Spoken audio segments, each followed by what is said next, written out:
Hold on, here we go.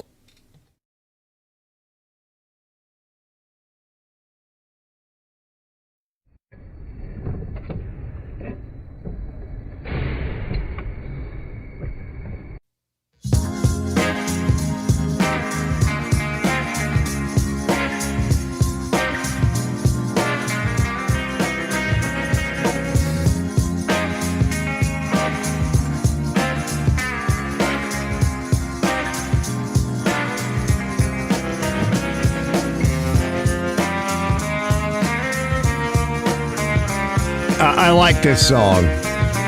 It's cool. Making the springs.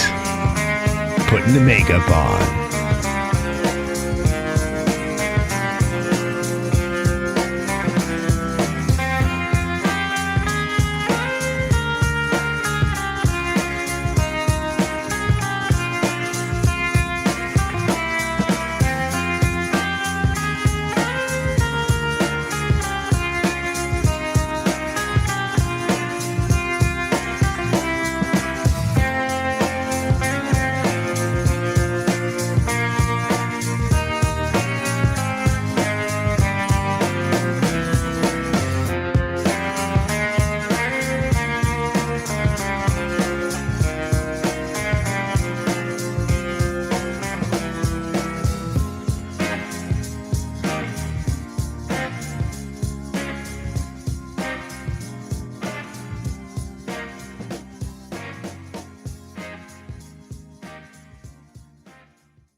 Warning, Archer's Garage Live is not suitable for all audiences. Viewer discretion advised.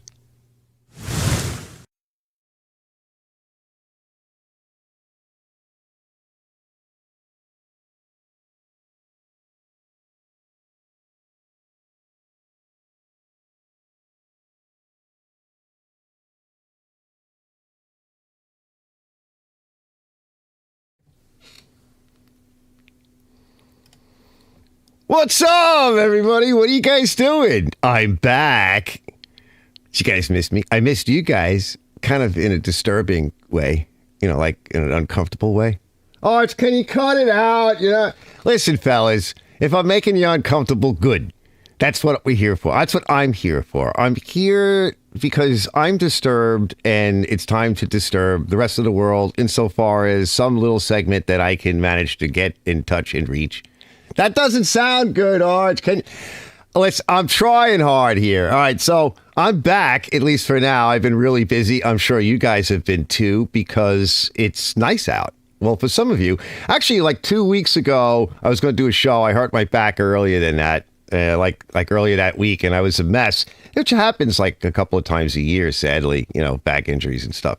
And we were just starting to get some spring, and so I was really pounding hard. And of course, I had this contractor friend guy, and he was hitting me with all kinds of stuff, and then everybody else. And then I wanted to do a lot of stuff, and it was starting to get nice out. And while that's kind of like happening, I'm like looking around, and some of you guys in like Milwaukee, Minnesota, a few other places. I mean, there was still some places that were like, the forecast was like snow. I'm like, oh my God, like we're getting early spring. By the way, my lilacs are in bloom. They come in almost every year, except for about 2 years ago when they didn't bloom, and neither did my walnut trees do anything. That's another story. So I was like, oh shit, you guys are just having lousy weather. Well, I was out there and in here and out there and running around. The lady of the house, she wanted to get some stuff done. Actually, she got some stuff done today, which was nice. And then so that ultimately, like even today, that means, can you do this? Can you do that? And then I'm trying to do my own thing, and I'm trying to work, and to sing us another song. We'll all do that. Yeah. Okay. That's the song I was singing. And that reminds me of one of those Partridge Family tunes. Let's all break to a Partridge Family song right now. And I was like having a good time, but then I'm like, shit, I hurt myself. It's too much. So I kind of like took a little bit of time off. I was dogging it all week. And then that means, of course, that you start to get behind. And then the following week, I was like, all right, I got to go slow, but I want to get all this cool stuff done. And like today was the same thing. I think last weekend, Saturday, I stopped in at Ken's show just real quick just to text my usual stuff and annoy people. And I wound up working to like, I want to say 7:30 was when I sat down after dinner and, had my first after dinner smoke or whatever. It was like 7:30 and I was like, so I want to say hi to everybody. So let me see what's going on. And I wanted to show you guys what I did. I got a whole bunch of stuff to show you guys. So we'll get to that in a minute. But before I do, I want to just, let's see, I'm going to catch up. Let's see. So Lewis is here. Shawnee Hills, hey. Let's see. So you guys are saying, hey. Fixing junk. Yeah. Oh my God, Lewis. I haven't been able to even catch up with what you've been doing. I've just been checking out some of your shorts and stuff just to, that's what shorts are kind of good for. Project updates, upcoming stuff, tying in with with peeps and stuff. Backwoods is here. My God, you're inundated with all kinds of goodies. Robert Mailhouse is here. Hey, Robert, I've also noticed that Robert was doing a whole bunch of stuff. I saw some cool rims being painted and a few other things. I went like backwards a little bit into my library of people that I subscribe to, and I started hitting some of those people up because I've been behind. Going back a ways, I'm like, I got to start watching some of these people because I miss watching them. And another fellow just released one today. I think I'm going to hit some of that stuff. And I was thinking about maybe showing a little something or two later on. I'll get to that. Let's see. Bravo's here. Hey, Johnny. Because, yes, I'm glad I made it. And I actually wanted to show a little something on one of Johnny's videos with this wiring nightmare. And I wanted to talk a bit about that, too. Because, and I'll probably hit that in a little bit as well. Because, like, one of the things I've noticed is when it comes to small engines, most of the people that work on small engines, I'm not going to speak for mechanics in the field. Well, I can't speak for anybody, really, but I'm just speaking from my observing. People that are interested in small engines or whatever, working on them, they don't seem to be able to deal with the electrical stuff. And I wanted to talk to you guys a little about that, kind of start that conversation rolling, what to do about it. But we'll get to that in a little bit. Jamie O's here, and it's a busy, time of year for you. Yeah, and it really, I think for everybody, it is, because when the weather starts to change, everybody's been locked in and cooped up for so long, and you get to see your neighbors. And Big Mike was here today, so we're going to see what Santa brought, because it kind of looks a little bit like Santa. You got to meet the ex, and you didn't see my daughter. I think she was, I don't know what she was doing. I don't think she was here. But she's gone. She's out with her boyfriend, so she's not here. Joey Z's here. Hey, what's up, brother? We did that thing with Joey a couple of weeks back where we were talking about what happens when you change your routine in your videos, and that was another thing I wanted to bring up. Let me see if I have this thing loaded here. Yeah, here we go. So tonight's agenda, right? So, of course, Clown World. And one of the things we're going to get to today is, Natalie over there at, she's, part of, her and her husband have this really good show. I think it's really good. It's called Redacted. It's sort of like a new show. And, but it's, I like it. I like it a lot. You guys have seen Natalie before, and she's going to be talking tonight a little bit about vaginas and penises. Did I spell that right? Is that penises? Penis is? Penis says? I don't know, but she's going to be talking about that. I'm not really going to be talking about it other than saying it and repeating it an awful lot. And I think that'll be fun. So we'll get to that in a little bit. Liz and I kind of started a diagnostic video, which I think is interesting. So her van, the driver's window is refusing to go up or down. There seems to be some electrical issues within the door itself. And so we started actually working on that together. So I'm going to take a quick peek at that and talk about that a little bit. I think that'll be kind of a fun video. I think it's just nice too to be able to, like, hopefully I can fix her car and we can fix it together and we can make a video together. And she sort of bribed me with sauce and making a video. She's like, I'll bring some kind of sauce or something over. Or what I was really hoping for was like pot roast or stew or something. But I got some good sauce out of the deal. And, we'll make a video, and all of a sudden now, to make a video. Yeah, we'll get to that. And some reaction stuff to one of my videos I just did on the LipO4 battery. I wanted to talk about that. I'm going to be making another video on that shortly, and I'm really glad that I didn't really finish that video completely, that I released the first part as sort of a seat of the pants. I don't know if you fellas have watched that. But I got some interesting reactions, some people that have left some very long comments, had a lot of really cool stuff to say initially. And then, then like a lot of my videos, they just die, at least for a little while, they'll die and maybe it'll come around again. But I thought that was pretty neat. It was nice to see some reactions to a video that were positive, other than, Arch, you're an idiot. You don't know what the hell you're doing. It took you a whole minute to push the damn clutch in.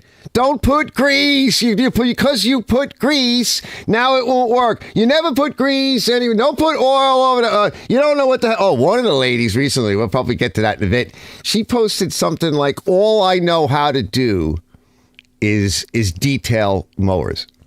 That's it. That's all I know how to do. And I should be on Dr. Phil. Well, that's true.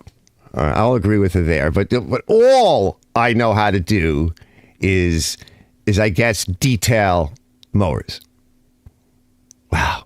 That cuts. So let me see what else you guys, let me see. Everybody's saying hi. Robert says, because I've seen about the update on David Renegade's garage. So Robert, what is the update on that? I said hi to him and I said that you mentioned something. He put out a video like that day that you mentioned it to me, I think it was. Maybe it was the next day. And I said, hey, brother, I liked the video anyway. I wanted to see it. It was a video on low profile jack and some other stuff, which I desperately need. And because I like his tool videos, it's kind of neat to see. And I mentioned something, but he didn't get back to me. Josie says, I'm going to have to go to confession again after watching this. Yes, yeah. Well, I like to skirt the edge. Yeah. Actually, in a way, it's kind of good news. I think a lot of things in this world are slowly starting to come around to the other side. And as I've mentioned to my ex-wife and a few other people, I'm like, one of the problems you have in the world is there has to be a balance. And so when one side, this always seems to happen, when one side, we'll call it the dark side, seems to take over, well, the more enlightened side needs to step up to the plate a little bit, right? And the only way you're going to do that is you're going to have to talk about it. Oh, Bleach is here.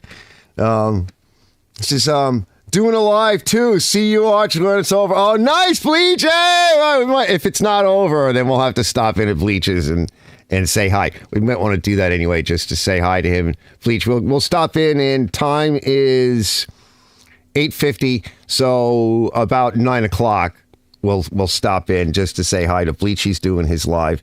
And Robert says he's doing well. He probably will be going home Monday. So he may have released that video because he does a lot of automatic releases. He was telling me one day. Because funny thing is that you mentioned that, Robert,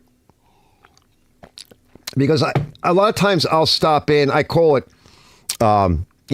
like his Tuesday afternoon. I call it basically Coffee with Renegade because it's like an afternoon Tuesday. And this past Tuesday, I had been missing it because I've been busy and cranky and doing stuff. And I was like, you know what? I have a little bit of time. I'm in the shop, actually, because I've been out a lot.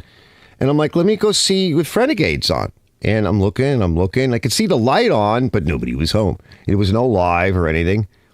And I don't think I saw a live on Friday either, but I know it was Tuesday. And I'm like, I wonder what's going on with him. Also, so hopefully he gets better and he's doing better. And so shout out. Blessings to Renegade, that hopefully everything goes okay for him and he can be on the comeback. What else do I want to say? I haven't heard from Zippo in a while. I'm very concerned. So while we're on that subject of our brothers in kind here, a couple of minutes out, shout out to Zippo if he's listening or if he's doing okay. I know he's putting up the good fight and whatever. And my friend Big Mike too, because it's just on. He has, some throat cancer issues and whatever, and so he's doing okay. I was with him today again and yesterday, and he brought some cool stuff. So we're going to take a look at that. He's pretty awesome, and so just some outtakes and some other stuff. So I wanted to catch up with you guys. So Robert says. He says he's doing well. He'll probably be going home Monday. Robert then says it was a shock to hear that he had a heart attack, a triple bypass surgery. I seem to remember him telling me, I think it might have been on one of his Tuesday or Friday lives a while back, that he had some heart issues and tied to blood sugar, possibly. Like he was talking about a day, very similar to what has happened to me, where he was out someplace and he couldn't walk anymore.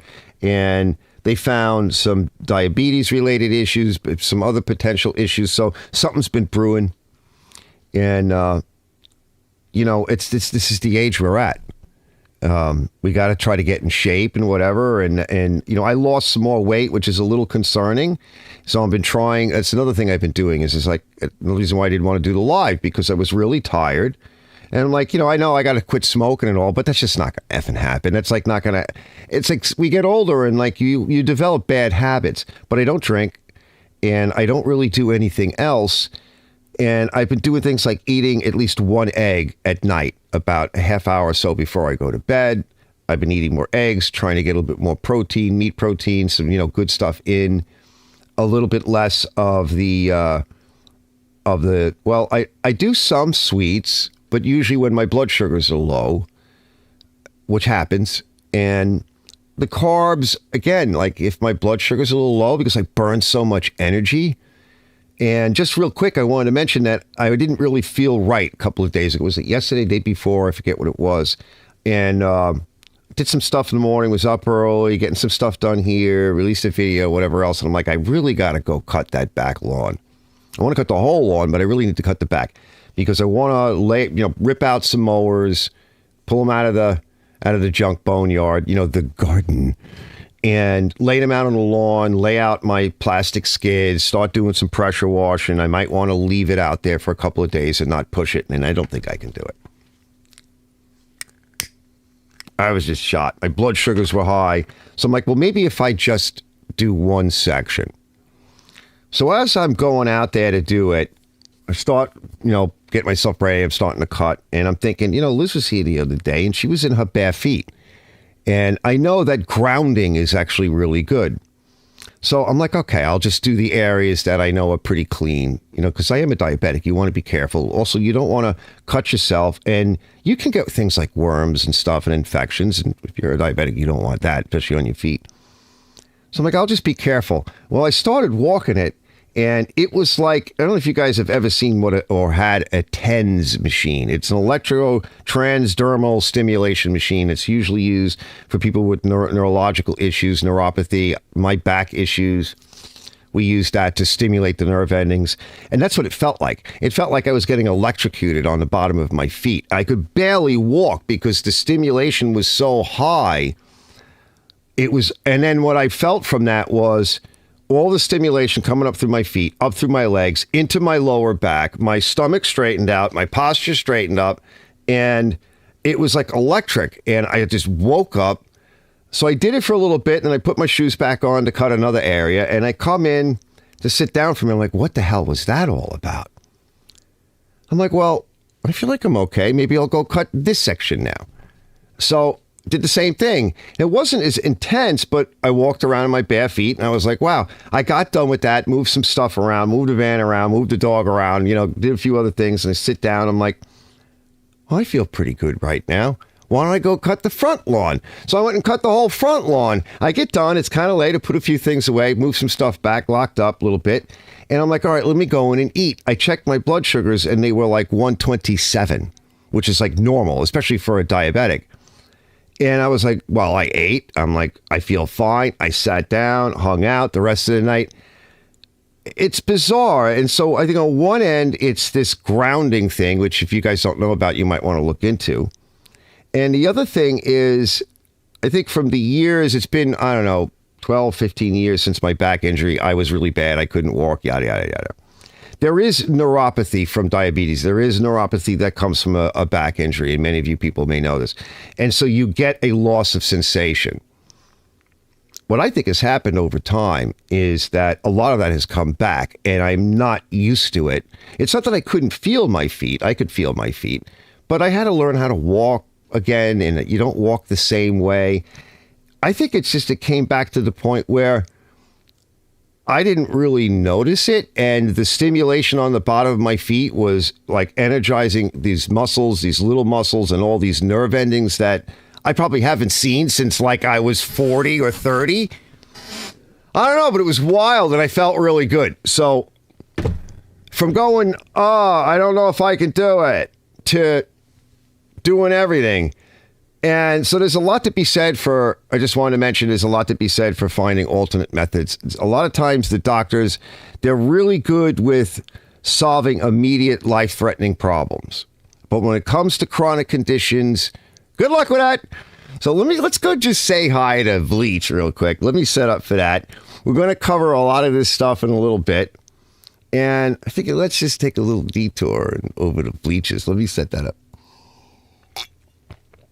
Say hi to Bleachy. Let me turn this stuff off over here.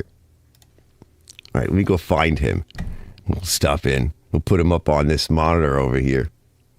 Let's go find Bleach. Let's see. Yeah, there he is. Here he is. I'll cue into his live. Hold on. Let me open up the mic so we can hear him.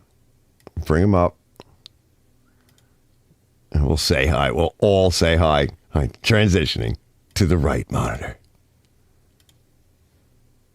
Let's see if he knows. We got to get to the text window. Let's see.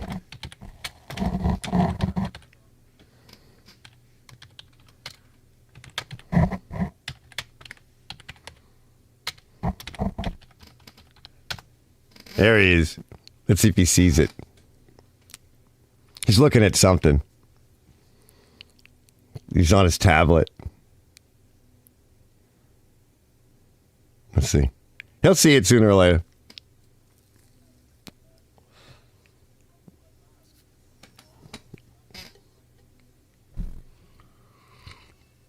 Oh, wait. He's playing music. Wait, gotta stop that. Wait, he stopped it. Yeah, because if he's not seeing it, if he plays music, I gotta shut him down. Yeah, I don't think he's seen anything yet. Oh, there he goes. Oh, wait, he's playing music. Oh, no. Yeah, we can't listen.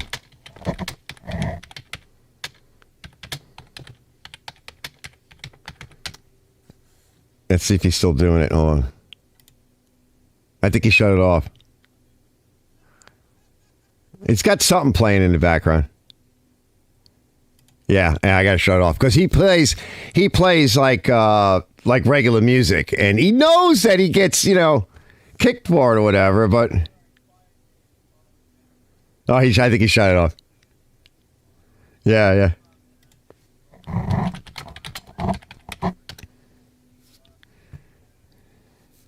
Oh, he's saying goodbye.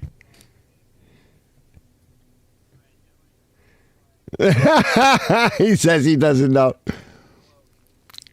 He's floating. He's been working on all kinds of stuff lately, fellas. Nice. He's doing something.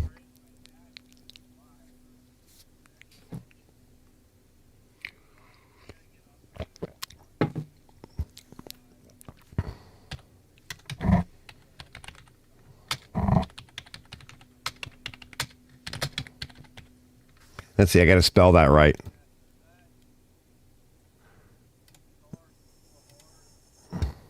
That's horrible. All right, we're coming back.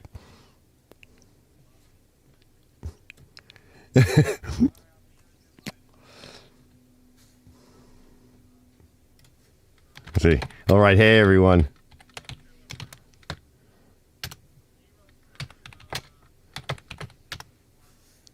All right. Sleeping with alien women. What is he talking about? All right, we'll be back. Hold on. Let me pause him. I'm coming back. Always nice to see what Bleach is up to. And I also want to check out. Let's see. I got that off. That's on. Let's kill that desktop audio so I don't echo. And let me see if you guys are doing anything. Bravo says it must be Holistic Health Day. Breach Mechanic was talking this evening on castor oil doing miracle things to his skin. Yes, that's another one. Well, they used to give that to people. Don't you remember like Spanky and all of them, and they were always having to take their oils, whatever. What was it? Was it castor oil or was it that other one? They all had to take some kind of elixir, whatever it was. What was that on the Our Gang stuff back in the day? But no, I understand that was certain oils are actually really good for you. Most oils are. It's the oils that they make today are garbage. Like Crisco is absolutely garbage. That's like the worst. And any vegetable oil is garbage because it's hydrogenated, just like our motor oil is. So you can't digest that. Right? That's a molecular bond that engines have a hard time breaking. Right? So your engine inside of you isn't going to be able to deal with it. So yeah, good for her. I'm glad to see that. I'm glad that she's doing that. I wanted to see. Let me just queue up. John, we'll go to find Johnny Bravo's. You were just doing something the other day too. I just want to queue that up while I'm here.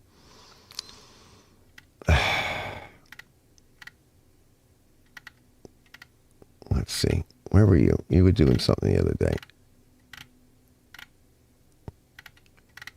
Yeah, it was crazy. You were showing off this absolutely crazy wiring thing. And I was like, oh my God. Yeah, here we go. This is your quarter window, but I got to go back to your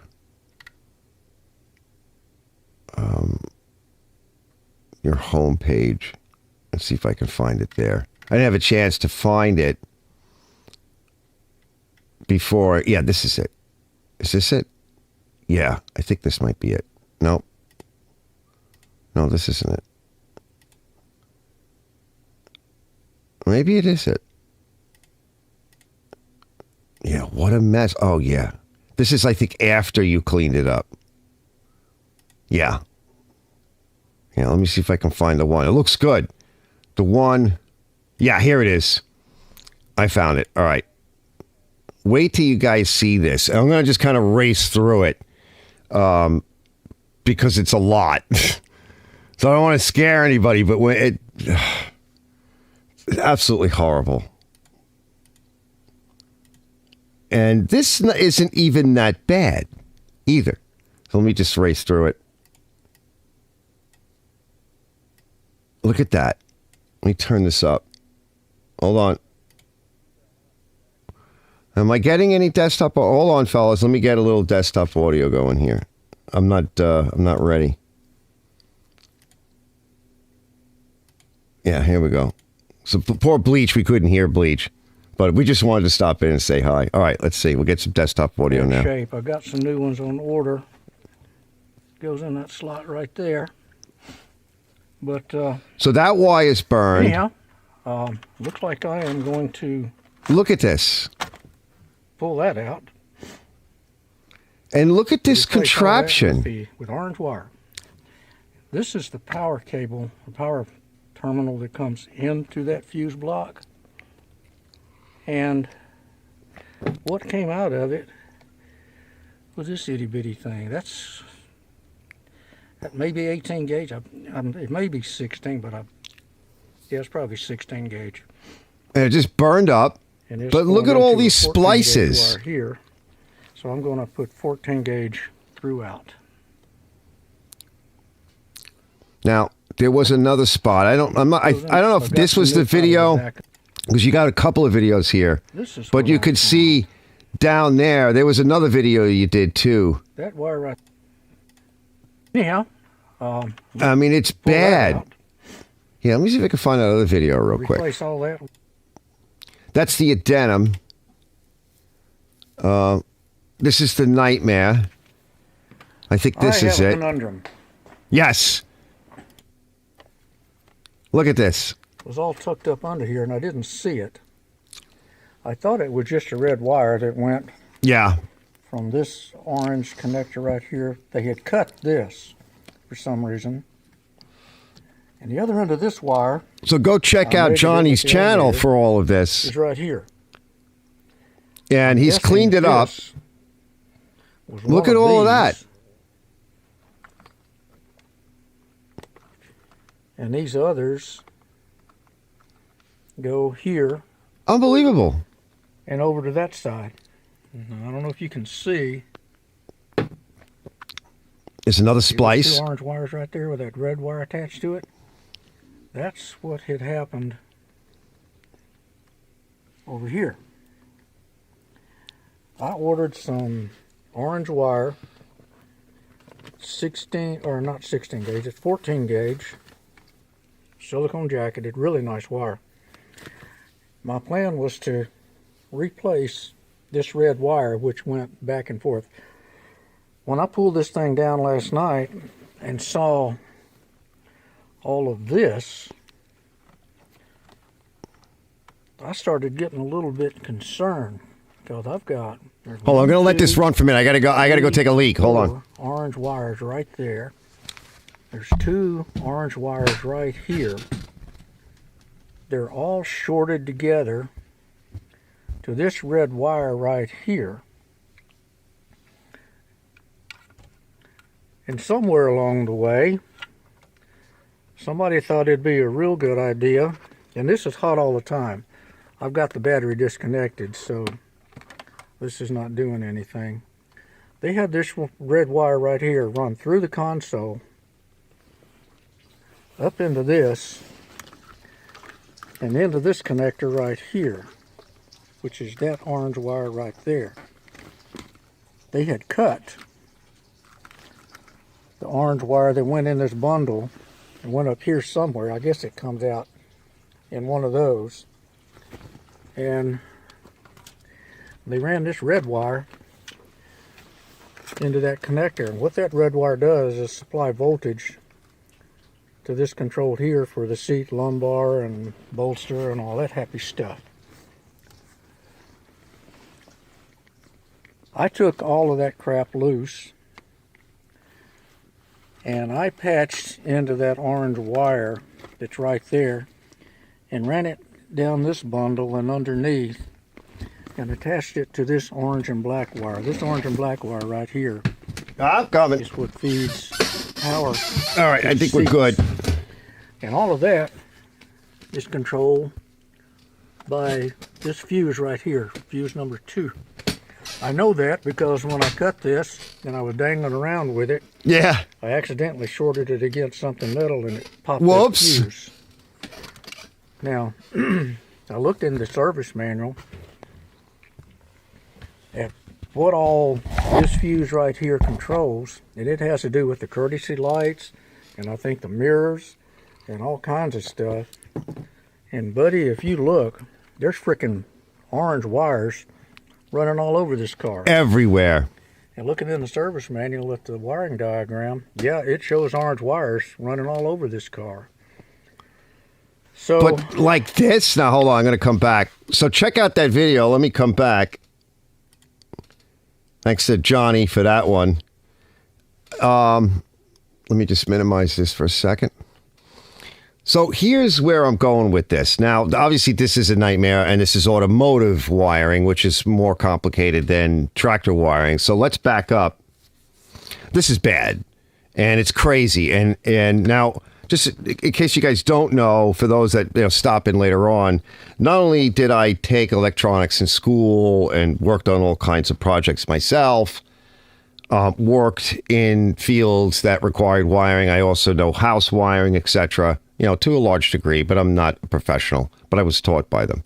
But I also did aircraft wiring on like F-14s, and I did support equipment wiring, and there are things like called methods, engineering, and practices, MEPS, and you can look up not just when you look at a schematic on how to wire something. By the way, I also did control systems, HVAC controls, control panels. I did it here in the shop. I converted the shop to handle that for many years, and there are schematics, and there are wiring diagrams, and then there are wiring sort of pictograms that will assist a mechanic in how to assemble and wire up a wiring harness, etc. But then there are engineering practices, things that you would do in order to wire something. So if you didn't have something in your hand that said, do it just like this, you would have to rely on the MEPS, Method Engineering Practices books, on how to terminate and connect wires appropriately, etc. All of which you just saw is an abomination beyond abominations. No one would ever do anything like that. And when I see something like that, at that point, I don't even know how to do it anymore. I'm so blown away.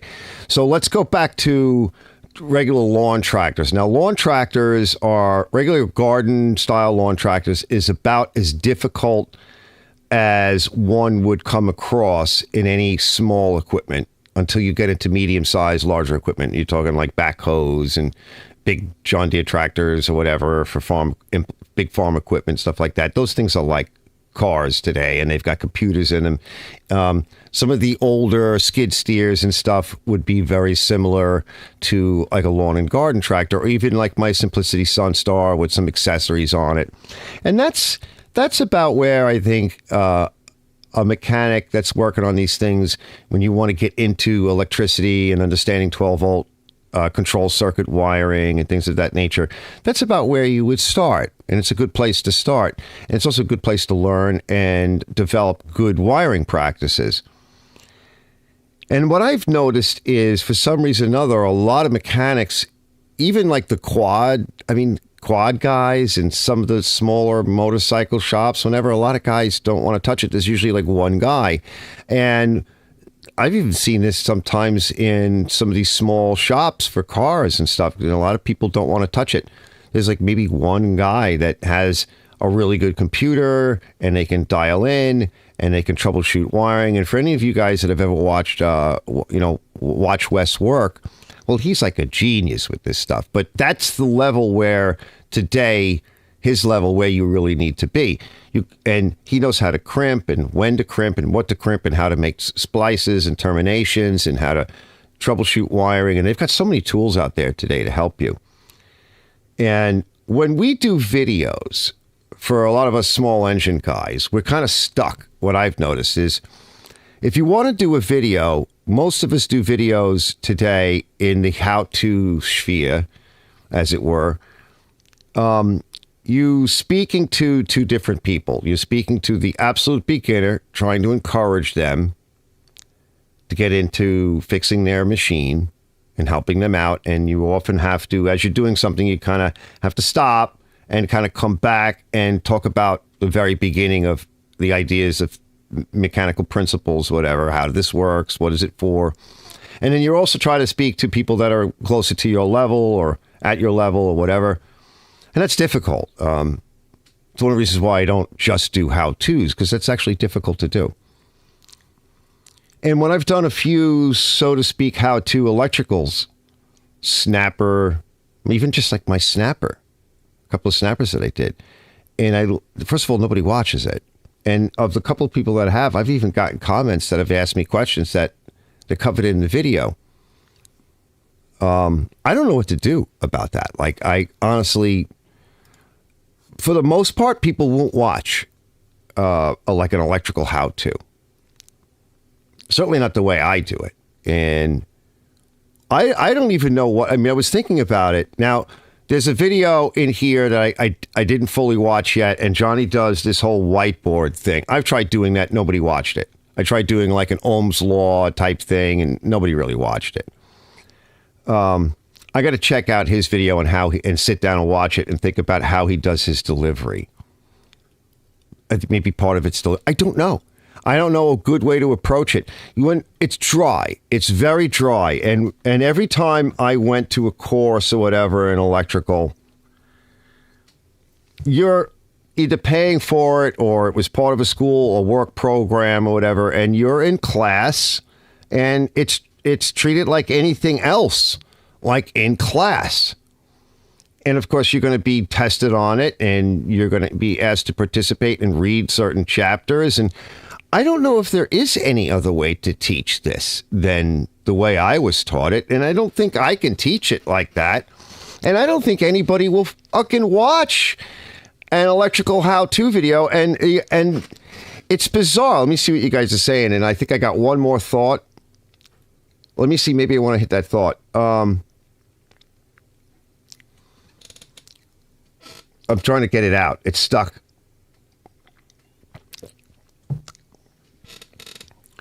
The way we all do things is not, I'm not saying there's anything wrong with it. But, you know, in the medium that we're in, like, here's another thing I noticed. This has to do with anything in how-to in small engines. I'm just going to speak to small engines. My sister even did this.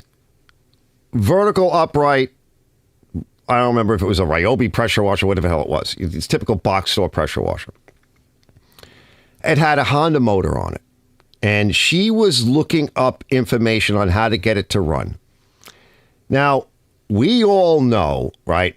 Basically, any of these GC 160, 190s, whatever, they're all basically the same. So you could go find any video on one of those Honda engines, and it will do fine. You'll know what the valve clearance is. You'll look at a couple of different carburetor variations, especially with the newer ones. But a Honda's a Honda in that realm. But so many people that we talk to as YouTubers or in the field that we're interested in, when they go looking, it has to be that model number. And it's the model number of the machine. And if it has a Honda on it, they got to know that model. Yeah, but that's not the model number. I need to see the video. You got to make a video on that model number with that Honda pressure washer. No, it's the same as this one. Why didn't you watch the other one? No. I got to see that Briggs OHV on that crappy MTD or I won't watch it because it's not the same thing. No, it is the same thing. They don't know this. And that's kind of like part of my question. And I wanted to also talk to like Ken and some of the others about this. I don't know how to phrase this question well.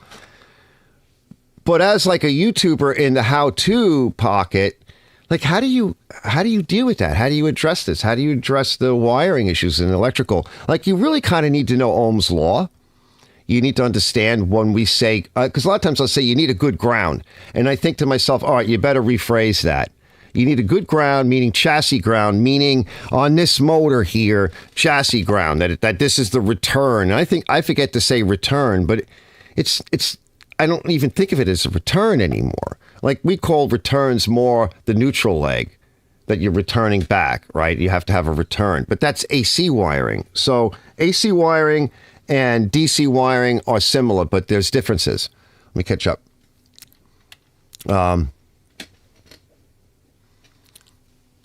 See, Josie says, nothing like coming in after someone else's creative work. Yeah, creative. Yeah, oh my. Bleach says, Mood Weed commercial on Arches Live. Bleach says, must have had a sale on orange wire. Yeah. Bleach says, I learned the putting a fork in an electric socket hurts. I should be rich because there's plastic caps that go over the plugs. Yeah, that's going to hurt. Bravo says, Ivan at Pine Hollow Auto Diagnostics is awesome with troubleshooting and wiring. See, there's like this one guy, right? Ivan. Okay, you got to go to Ivan. Josie says, I have to give you a call. I need to wire the lights and the gauges on my 1969 JD backhoe. Yeah. And it's like, oh, I need to wire my backhoe. I can only watch a video on wiring that backhoe. But no, it's the same thing as wiring so many other backhoes. Other than that, it may or may not have this safety here. Maybe the safety is for whatever, the blade safety or whatever safety is over on the right. Maybe on that machine, it's over on the left. What's the difference? Go find it, right? Now, there are plenty of books that, depending upon the manual, which, by the way, talk about this in a bit when we get to, I got a manual today. Nice. A John Deere one, too. Nice. Thanks, Mike. Let's see. Robert Mess says, that oil is to make you go number 2. Yeah, that does help. But it's not just for that, though. Omega-3 fatty acids and things like that are important for optimal health. And so some of these better oils, that's where you're going to get it from. A lot of people don't eat a lot of fish and things of that nature, or certain fruits like avocado or vegetables and things, so they don't get those nice oils. So things like castor oil, and there was cod liver oil was the other one. He says, did I hear snapper? Yeah. And it was like, there's Mike. Mike says, you're welcome. Thanks, brother. Yeah, hold on. I have to actually click on it, because if I don't, it'll just keep going ding. I binge watched all your Snap-a-vids plus Jim Jackson's when I restored my old RER. Yeah, right? And now you've got one. But that thing came out mint, too. I see Bravo says, I have a Snap-it that I was asked to get rid of due to a fire. I kept it for parts for 2 years, never found another that I could get, so I repaired it. Yeah. Starter, carburetor, found oil. Joe says, oil leak, have videos on YouTube, been using it for over 2 years. Yeah, I'll have to check that one out. Yeah, and they're really popular, but people are like, it's got to be this way, and it's got to be this one, and they don't understand. I'm not sure how to like approach that. So like moving forward into when I go to do more YouTube how-to videos, I want to think a little bit more about that. Like, how do I address that, to me, a perceived problem? And because you want to try to help people. I mean, you can't go over there and tell them, you have to let them come to you. But while you're doing it, like, and you don't want it to be too boring. But unfortunately, like electrical stuff, it is boring. I mean, I like it, but I could see how it would bore people. Now this leads me to this next segment, which is where am I going? I'm going to go back to my channel real quick. So moving right along. Okay. Now the LipO4 Battery. All right, I just brought up, sorry. Wanted to hit a couple of things on this. So here is a video that I did. Again, this is a little bit out of, I guess you could say it is out of the genre of small engines, but it's not, because I associate it to the small engines. For those of you that saw it, I took a LipO4 battery that I got from one of the suppliers. I shoved it into a booster pack. I brought it out to Big Mike's Simplicity Sunstar. I bypassed the battery out of the circuit, and I ran it on just this LipO4. And by the way, shout out to Hank. Hank goes, at like 13 minutes something, you forgot to turn the key on. And that's why you couldn't get it started. I was like, whoa, good call, brother. Well, of course, that's Hank. He spots that stuff. But in a way, that actually worked out, because it took longer to start. So I was putting more of a load on that little LipO4 battery. And that's because when I film stuff, it's not all at once. I do all these edits. So I was back and forth, and people would come in, and I was back and forth, and then it wouldn't start because I wasn't sure if it was the ignition switch or it was the solenoid. And then I decided to take the air cleaner cover off, and I walked away. And when I came back, I had a fresh head. And you actually see me do this. And I'm like, check to see, right, if it's on, if it will suddenly start. I place the key in the correct spot. And then I put a little fuel in, I shoved the screwdriver in, and she kicked over, right? Because I had a fresh head. But I was getting distracted, like happens a lot. But in a way, that actually worked out. So this is a video that really is, again, like with Joe, this is a little bit off the beaten path. Kind of like the LED video I did, which did okay. It got like 1,000, a little over 1,000 views initially, and then it just sat because YouTube doesn't know what to do with it now. So in a way, sometimes these things do good, but this is why I called it Archer's Garage and not Archer's Small Engines, because I know that as much as I love small engines, I can't help myself. I'm going to want to do something different. Like Joe or Johnny, right? Joe's got all kinds of stuff on his channel, and he's been doing it forever, and it's a wealth of stuff. If you can't find something you like on Joe's channel, I don't know what to tell you. Same thing with Johnny's. He's working on a snapper, and now he's working on a car, and then he's making something for his garage. I kind of like channels like that. I kind of like doing that. And I also think that if you're going to be a YouTuber and you want to go the distance, you may want to consider doing different things, even if it hurts your channel. And I say that in air quotes because it does, right? Statistically speaking. But it doesn't hurt you, because if you burn out, remember there was like a few months back, everybody was like, I'm quitting YouTube. I'm quitting YouTube. I'm quitting.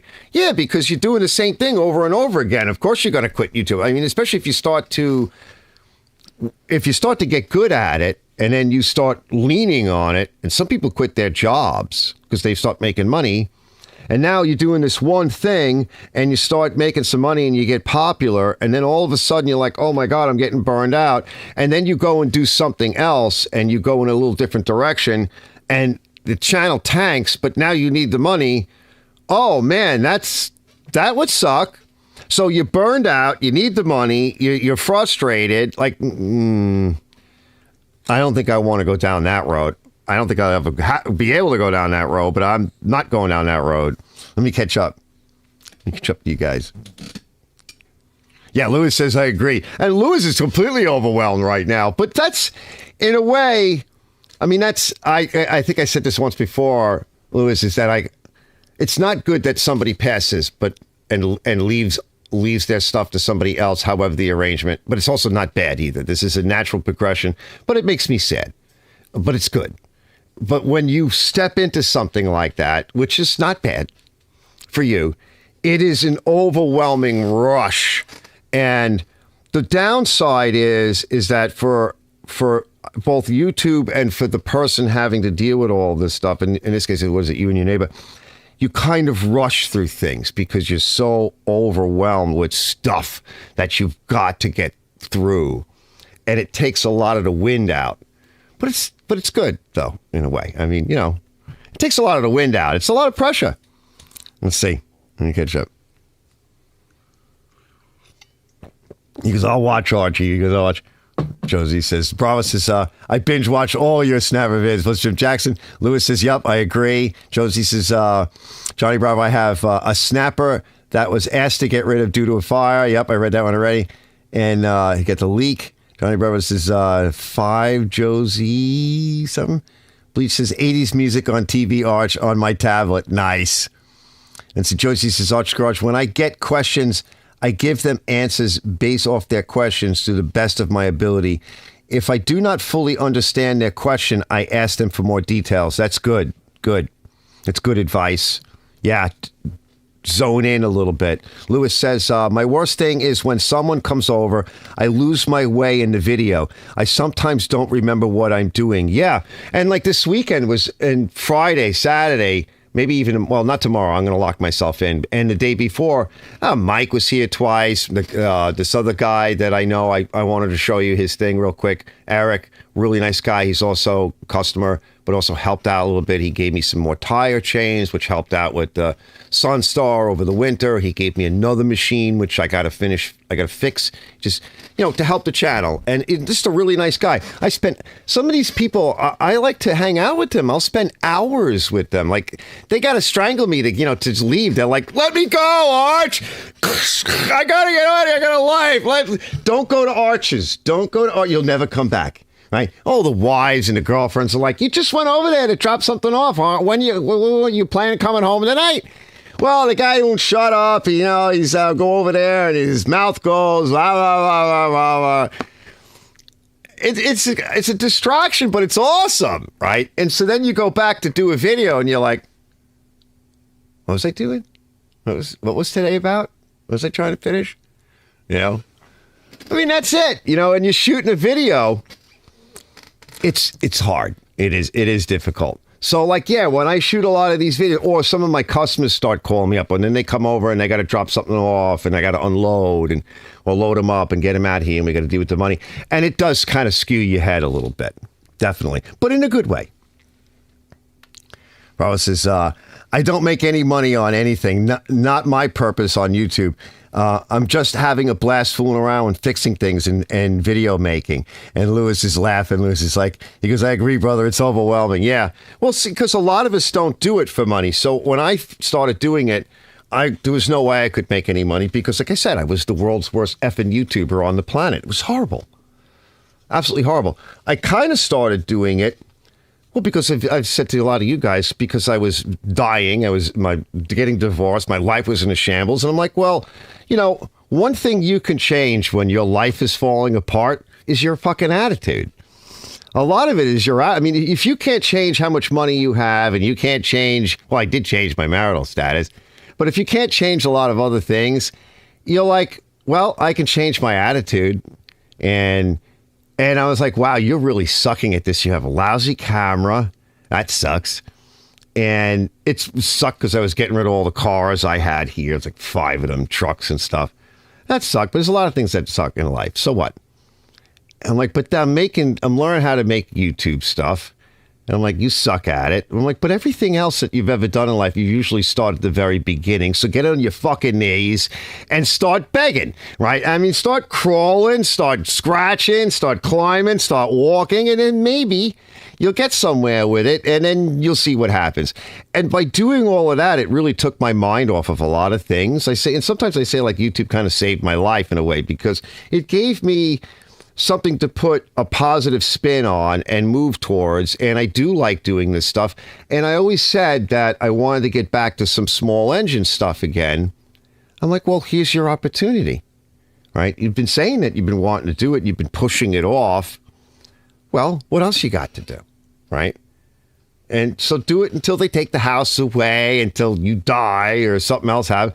I'm like, all right, I'm just going to keep going. And I just kept going at it. I'm like, if you can help somebody, well, that's good too. Maybe I can actually help somebody. I don't know. But I knew I had to get better to do that, because it was really bad. I mean, there's a couple of videos I put out there that did okay, but people were saying, why can't we see what you're talking about? Well, because my camera sucks, and also I don't know how to light it, and I don't know what I'm doing. How's that for a reason, you know? And then I get a little bit better, and then somebody would say, well, why is it mirrored backwards? Well, I don't know. I got the bright idea to fucking hit a switch on the editor, and I flipped it around the other way because I thought that would be fun. Okay, it's not so fun. Sucks for you. Sucks for me. All right, I won't do it again. I maybe did it a few more times until I figured out that it really did suck. And then I would try something a little bit different. And I've learned, like, well, how do you really help people? Like, you got to keep their attention. You got to try to do a better job, right? Not shake the camera. Wait till you see the video I'm coming up with. I made fun of myself and everybody. Oh, I was bad. I call it Arches After Hours, where there's like viewer discretion advised. Yeah. I just let go a little bit. I'm like, you know what? Have some fun doing it, you know? Don't take yourself so serious, you know? But Joey Z says, he goes, I started my channel just for fun. After years, I was trying to get a secondary income. Spent a lot of time to learn to edit equipment. Yeah, because you got some cool stuff. Getting an SM money, but then YouTube cut the pay. Yeah. It's so funny. Bleach says, my YouTube is goodest. Bravo says, I think I started mine uploading Martiac competitions for my kids. What's Martiac? Then I fixed a pressure washer with a problem nobody else had. Yeah, see? Martial arts. Yeah, competitions. Yeah, Fat Fingers. Mini bike videos. Yeah. And I just did a couple, and Liz just rode one, and there'll be a few more from that mini bike. And again, that's a little off the beaten path for me. It's not going to do all that well, the mini bike series that I have. I mean, I got like an hour-long video on taking apart a Tecumseh engine. And I thought about it. I'm like, well, I don't want to break it into pieces. And I thought, well, okay, so what's this video about? Well, it's a fucking hour-long video on noodling with the Tecumseh engine. Well, who is it for? Well, somebody like me. It's only going to be for somebody like me, somebody like some of you guys that wants to see the inside of a Tecumseh engine, either for the first time or again, without actually having to do it themselves, and to see what I did. And they like motors like that. And I put it on a mini bike, and it's a very small niche. And I was like, that's okay. That's okay. There's nothing wrong with that. And the nice part about it is it's timeless. It's not really a how-to, but there's how-to in it.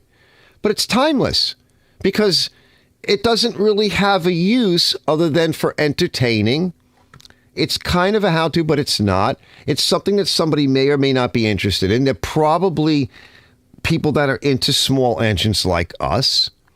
And it's just to kill some time. It doesn't, if I broke it into 2 parts, most people say, and friends I know have said to me, well, I can never find the other part whenever. I don't want to watch 2-part videos anymore. I don't know how to find the other part. Well, sometimes it's because they don't know how to find anything on the effing phone because they're watching it on this and it's different. The browser's different.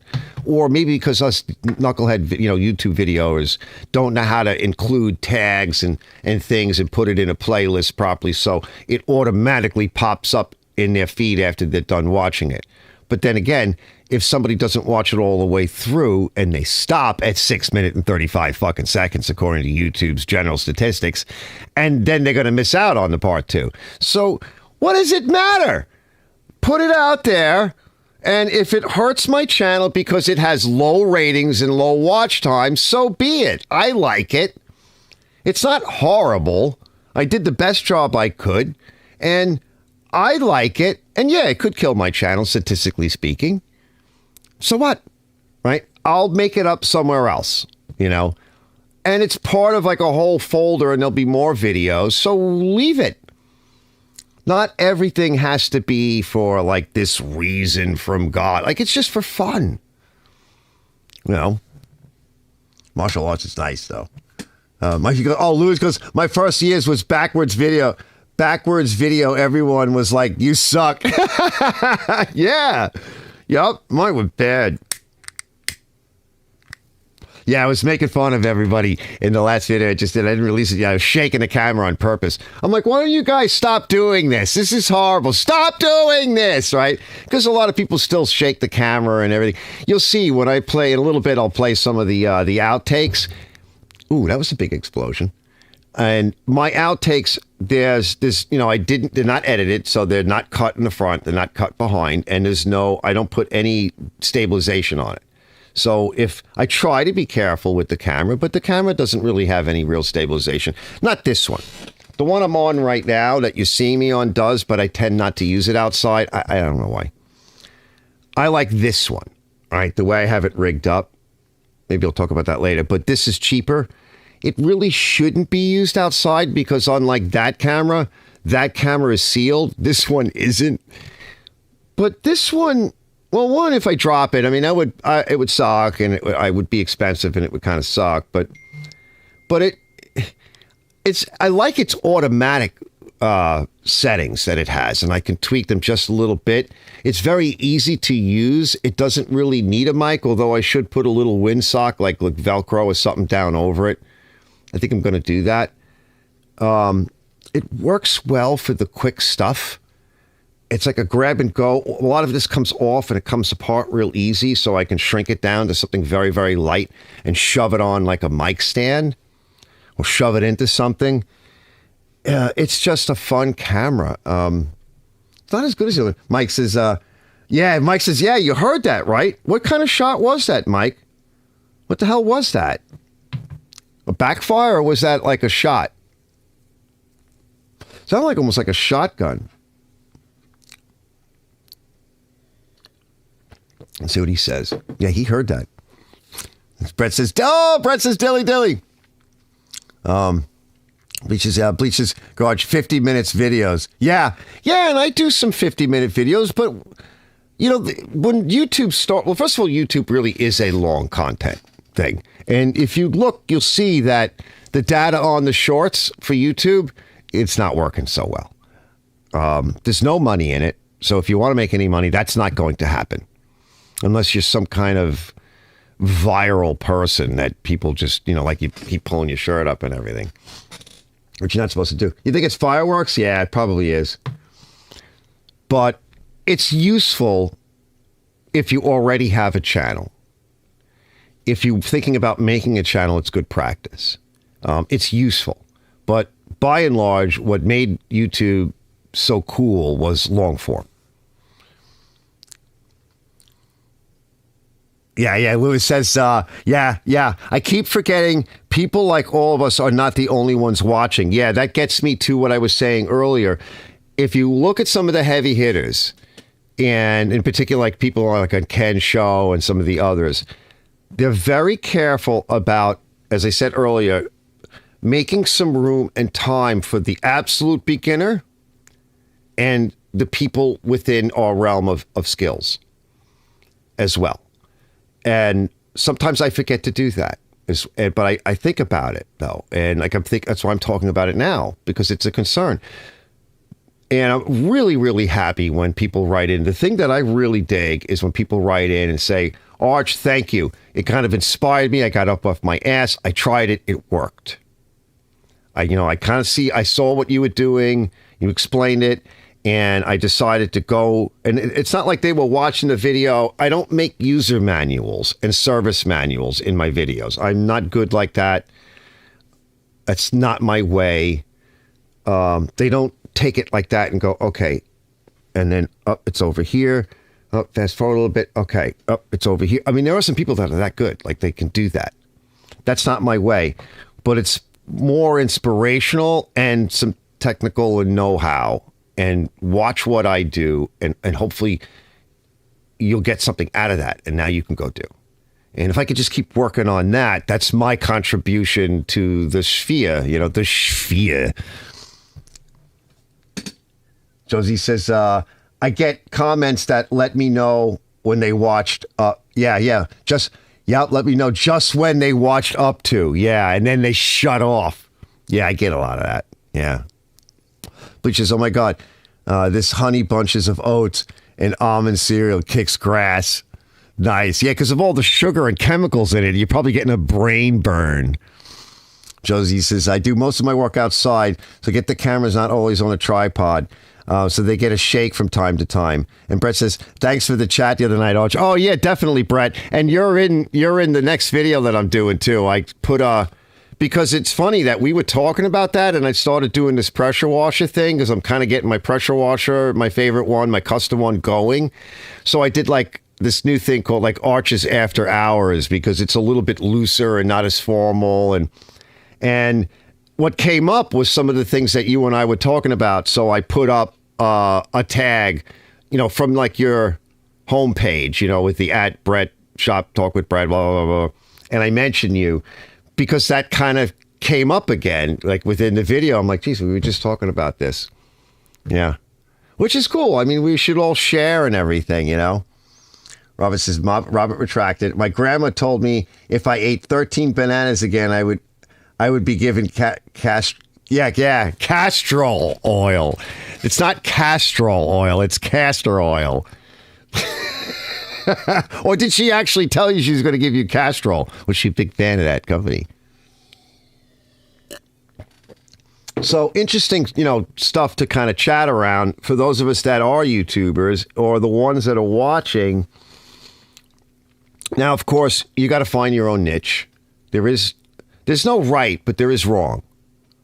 I mean, there definitely is wrong. I think some of us have been there. But there's no necessarily right. So if you find your niche and what's natural to you, and how you could maybe add something to the whole overall scene, I think that's how you find your niche. If you just keep searching for that, you'll fall right into it sooner or later. But you got to keep at it. And the money part is, it's like Josie said, like as we get older and some of us retire or are retired, you might be on a fixed income. Or you may be looking for a second job or some kind of additional income. And of course, I had no choice. And I think about it that way. I'm like, well, here's the rub, right? Like I do make, from some of the how-tos, I do make some money on that. That's very helpful. It helps keep the shop going. And it helps afford some of the project stuff that I want to move towards in the future, for sure. But my concern, again, is like I said earlier, like you could cause burnout from that. You could wind up pigeonholing yourself into something, and then you may wake up all of a sudden not realizing that happened, and you'll be pigeonholed. And then what, right? And then you get worried, are you going to ruin a good thing or whatever? Then you have all these other problems. So my thinking was, well, if you start getting a little bit better at this, You know, maybe if the how-tos make money, try to learn how to do a better job. But don't forget about having fun and doing the other things, even if people don't like it or even if they don't watch it. Statistically, it will hurt your channel, but it won't hurt you because it'll keep you fresh and going. And that's really, at the end of the day, I think, is if you want to keep doing this and you like doing it, then you need to figure out how to satisfy yourself and not just everybody else that's watching you. Because half the time, these people don't care. And let's face it. You know, statistically speaking, yeah, I can show that, and I think we all know that. Let's see what Brett says. Brett says, what did you think of the compressor I showed you? Oh, yeah, I didn't get to say anything about that. Yeah, I don't see it holding up in a shop setting. I know, I agree. Yeah, I could kind of tell by what you mentioned, by what you said. Yeah. But again, it depends upon how often you guys really use a compressor. With the advent of electric tools being the thing, I mean, I had such a nightmare with my compressor system because things started burning out because everything got old, and I didn't want to just replace it all, and I want to do an upgrade. I still use a lot of my air compressor for, you know, a lot of things in the shop, but a lot of shops today are, I mean, so many things are becoming battery operated.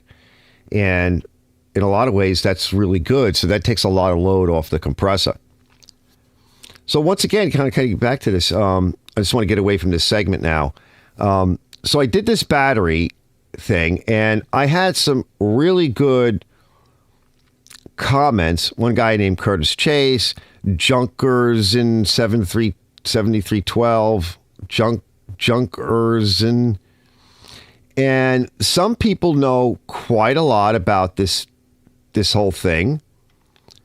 Authoring 7403, shout out to him. And they were talking about charge cycles and all of this other stuff. And in the first video, I wanted to do more of a seat of a pants, sort of stupidly, like I said, let's just grab a LiPo battery. I happened to throw it into that charge pack. I stuck it in between, started this thing up, crank, seems fine. In the next video, I'm going to talk a little bit more about the technicals, and that's probably where I'm going to lose people, but I think that I need to stick it in along with some safety information. It is a new product. It is potentially dangerous. People can get hurt. But it's the reason why I don't like to do chainsaw videos. I see what people do here on Long Island. I like to sell them either. I'll be honest with you. I'm like, thank God it's not like a big market here on Long Island. Because as a sidebar, fellas, I've seen some stuff with people when they put a chainsaw in their hand. I'm like, please step off my property and do that over there in the street. I don't even want to do them anymore.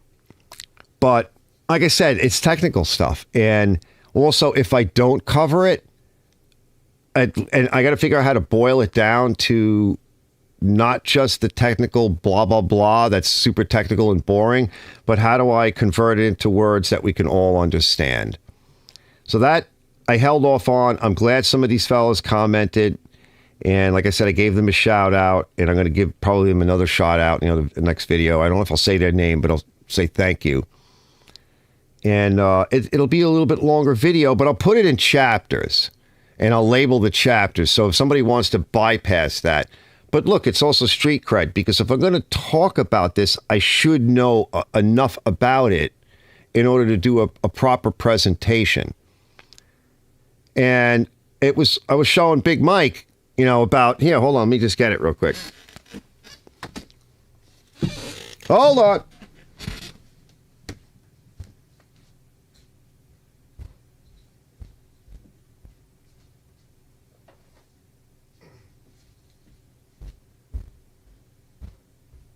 I'm coming. Now this is really more like a project video. It's not a how-to, although I show how I did it.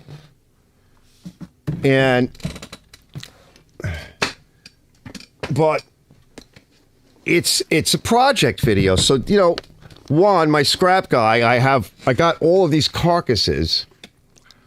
Yeah, you can see it. And it's got the USB power over here. You have air compressor, right? You got your light, and you can test it. I know you probably can't see all of it, but it's got the on-off switch over here, right? Which is nice. So you can turn off power to the jumper cables. This was thrown out, had a regular lead acid battery in it. And again, this is more like a project style video. What I don't want to say to somebody that I would recommend doing this per se, unless you're a project person. The other blue one, which will be in the video, which I'm not picking that up because I was showing Mike, I'm like, there's total difference in weight because it's got a LipO4 battery in it. And one of the fellows reminded me, he's like, yeah, it's not a Li-I, right, or a Li-ion battery. It's a lithium iron oxide type battery. So it's a little safer, it's a little cheaper, it's a little more efficient. And Mike brought up something that was interesting too, because when you used to use the old Li-ion batteries on like solar and solar chargers, there is a moment in time when the sun comes up and his peak charging rate is available. There were some issues with the chargers and stuff and overcharging the battery. Let's see what Mike says. He says, it's just for shits and giggles to get it to work again. Yeah, absolutely. And like some of these things were causing problems back not that long ago. And these kinds of batteries started to solve those problems. And when I was looking even on the wiki, I asked the question, can we even throw these kinds of batteries in a jumper pack or in a lawnmower? And the answer is yeah, because what they're claiming is that it's the newer LipO4 batteries are largely to replace lead acid, gel or otherwise, in everything from flashlights to cameras and whatever. And some of it is for shits and giggles. It's a lot lighter. I got the battery for free, right? So I have to do a video on it. So I think I'll do a few videos on it. And I like to do projects. And if I can put them on YouTube and I don't know what somebody's going to find interesting. How the hell do I know? Right? I have some videos out there with hundreds of thousands of views. And I'm like, I don't know why they have all those views. I mean, I would think that we get some views, but how the hell would I know? And guys, let me catch up to you guys and we'll go to the next segment because I don't want to spend too much time on it. But, sometimes just do something because you want to do it. And enjoy it for shits and giggles. Yeah, because we got some stuff coming up. I want to show you guys what Mike and I were doing. But before we do that, hold on, before we do that, I want to catch up to you guys. I want to get to something real quick. She's always got something planned. This is, I think Britt says, what do you think of the personal unit? Hold up in a long time. Yeah, I agree. Yeah, that compressor probably not going to hold up. But again, I don't know. He says, daily use. I drain it every day when I'm done with my shift. That's a good idea. You guys always hear that whatever in the background. I have an automatic drain on my compressor in the basement, and it makes all the difference. Like if I want to use my compressor to go and spray, plus I have a lot of line and traps and multiple filters. There's like no water in my line, like ever. And I have a refrigerant dryer in the door behind me up on a shelf connected to the system. I don't really need to use it even when I want to go spray paint. The lines are dry the way I set it up. And that drain, that automatic drain, which goes off, I want to say like every 10 minutes or so. You often hear it. Let's see. Bravo says, being retired, doing YouTube vids, I find interesting and fascinating and fun. Yes! Plus it keeps me busy and from hanging out in bars and chasing loose women's. Yes, absolutely. That's awesome. He says, the other thing is, it has led to several online friendships with old used fellas. And Lewis says, yeah. He goes, hello, brother Brett. Totally. Like, I did not see that coming at all, right? So YouTube, part of the whole other thing where I said kind of like saved my life, all these people, not just with the YouTube, but the little business, meeting people like Mike and others, you guys, I'm like, I did not see that coming. Total bonus. And it blows my mind. There's no other way to put it. Like, I did not see any of that coming. That's just totally cool. So I value it. And I'm like, well, how do you keep kind of going and you want to improve? And this is a big ball of wax. And it's just awesome. Brett says, he says, hello, Brother Brock. So before we move forward, hold on. Let me just kind of get ready. Put my headset on here. Yeah, let me just make sure we're all set to go. So before we go a little bit further, I figure we'll just take a quick break out. Backed by popular demand, and by some of you guys that have actually requested it, one of our favorite bands playing their, well, I think their best song that they've ever had. The band that we know and love, Led Zeppelin, playing their top 10 song, actually probably number 1 song in this country, Ha Ha Ye.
Oh, I just love that. It's like, and the guy plays the kazoo, like, what is it, like twice, in the whole thing. It's just awesome. So shout out to them before they get signed. We really need to go there and find them and see if we can bring them to this country and get them signed. But I'm afraid if we do that, they'll wind up like everybody else in the industry and they'll all be, praying to Satan and doing all this crazy shit. Now, let's get to the next quick episode here. We're going to do a little bit on, let me see, do I still have it up? Let's see, we'll come back to this. Let's play some fancy fan stuff. Like tonight, Clown World with Natalie, talking about vaginas and penises. And then we're going to get to Liz and I doing a diagnostic outtake for our new up-and-coming video, soon to be released, I hope. And then, we already did Johnny's video. We did a little bit about the LipO4, but we'll do some other outtakes. So we covered a few things. What's Mike doing here? Let's see what Mike says. He goes, wait, hold on. He goes, the guy singing must have stole all the parts. He's got no hand. I know, he has no hand. Yep. He's got to tie the bell thing around his stump. That's horrible. But I think it's just cool. Like, it's catchy, I named it Ha Ha Ye because it's somewhere in there sounds like he's singing Ha Ha Ye. So I just named it Ha Ha Ye. All right, let's go to the next segment here. Let me queue up. Make sure that I'll be ready to go. I'm not sure if I have to do it this way or what. Never mind. Clown World coming up. One's too light, one's just wrong, one's not quite. It's no fun until you find the one that hits you just right. Men in skin bracers got the nice clean Look smell who it you're is. looking for in an aftershave. Skin bracers got those skin tighteners and chin chillers that really wake you up. And there's nothing heavy-handed about it. Thanks. I needed that. Skin bracer hits you just right. Guys, remember him? Every Yeah. time a man steps out his front door, he takes damage. Oh, we're going deep. It's part of being a man, and you have to go out into the world. You trade your innocence for experience as a man, and you have to. There's no value as a man being innocent. You have to be experienced. And the reason why that's so important is not for the man, it's so that he can protect the innocence of those who are on his watch.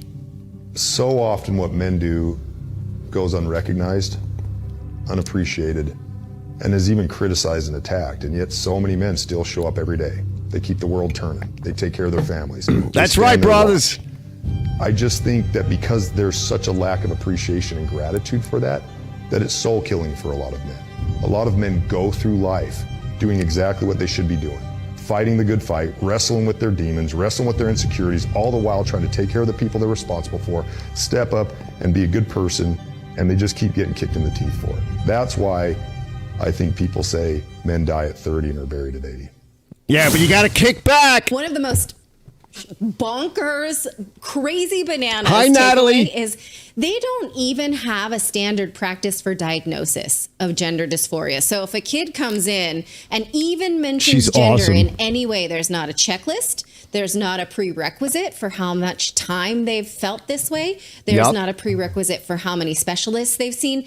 Nothing. So they know nothing. There's no standards of how, and they don't even know how many of them. I'm going to show you this in a second. It will blow your mind. I'm sorry, I'm screaming. They don't even know how many they've put on medications. That was They kinda don't even know cute. the percentage. When you put a girl on testosterone, it thins the lining of the vagina so much that it gets cracked and it starts to bleed. It's not a period. It feels like a perpetual yeast infection. It's itchy, and you have to use lube all the time. All You're the time. basically making it so you constantly feel pain in your vagina. That's terrible. Stop. What it does, that's if you put a girl on testosterone. If you put a boy on estrogen, it's a very common side effect to have painful erections. And these doctors know this from only experience because they refuse to do any scientific studying on it. So their patients are coming back and saying, really hurts when I have an erection. And you know what they tell them because they have no research to help them? They say, try not to have an erection. No. That's what they're telling young boys. That to me sounds like conversion therapy, doesn't it? Yeah.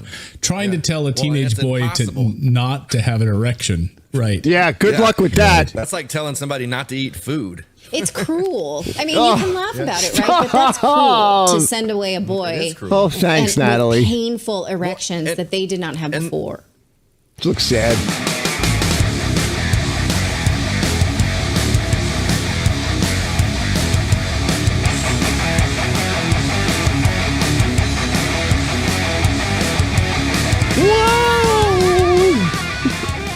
Whoa! Ooh, speaking of. All right, everyone. So it's Friday night. I'm getting ready to go out. This is the look. I'm feeling cut. But before I go out, I've got a pregame. And the only way I pregame is with an ice cold Bud Light. So good. Happy Friday. If a woman understood this about a man, she would be happier in her relationship. Yeah. I'll go first. The simplicity of a man. That's right. Respect, appreciation, intimacy, and they want to feel as though they have a role in your life. Yeah, how about that, ladies? You will worship the ground you walk on. Yeah.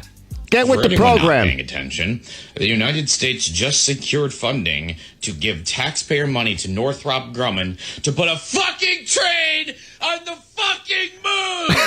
You don't have health care because we need fucking moon train. Oh.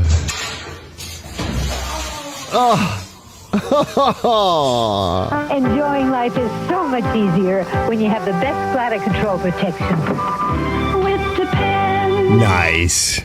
Research the word listen to this. Okay? Cenomix is a transnational company that creates flavor enhancement for products for transnational companies like Pepsi, Kraft, Nestle, Campbell's. And what they've been doing is that they grabbed kidney cells from human aborted fetuses. And in laboratory, they replicate these cells and they put them in all your products. What products are we talking about? Well, we're talking about your Gatorade. Drink some aborted babies. Yes, seriously. We're talking about Lay's chips. Yeah, that's why they taste so good, don't they? Pepsi products, all right? Tropicana juices, Dasani water, Minute Maid. We have to not consume anything from these companies.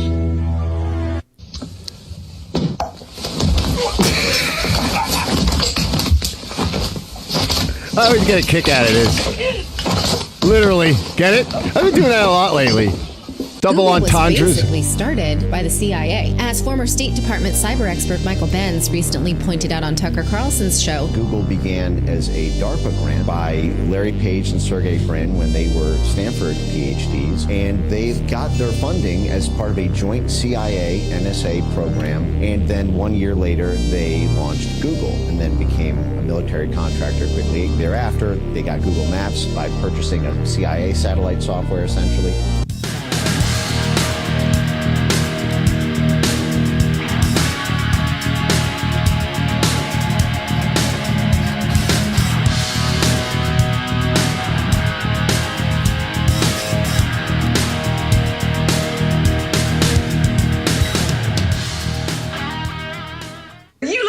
Valentine's Day lover to take your February blues and turn them into wedding day I-do's? Well, look no further, you sad sack of singles, because your sexy Rexy love coach is here to Sexy give you some Rexy! do's and don'ts for this lovebird season. Dilly-dilly! Oh! Oh, Do shit. make sure you're always ready for smooching.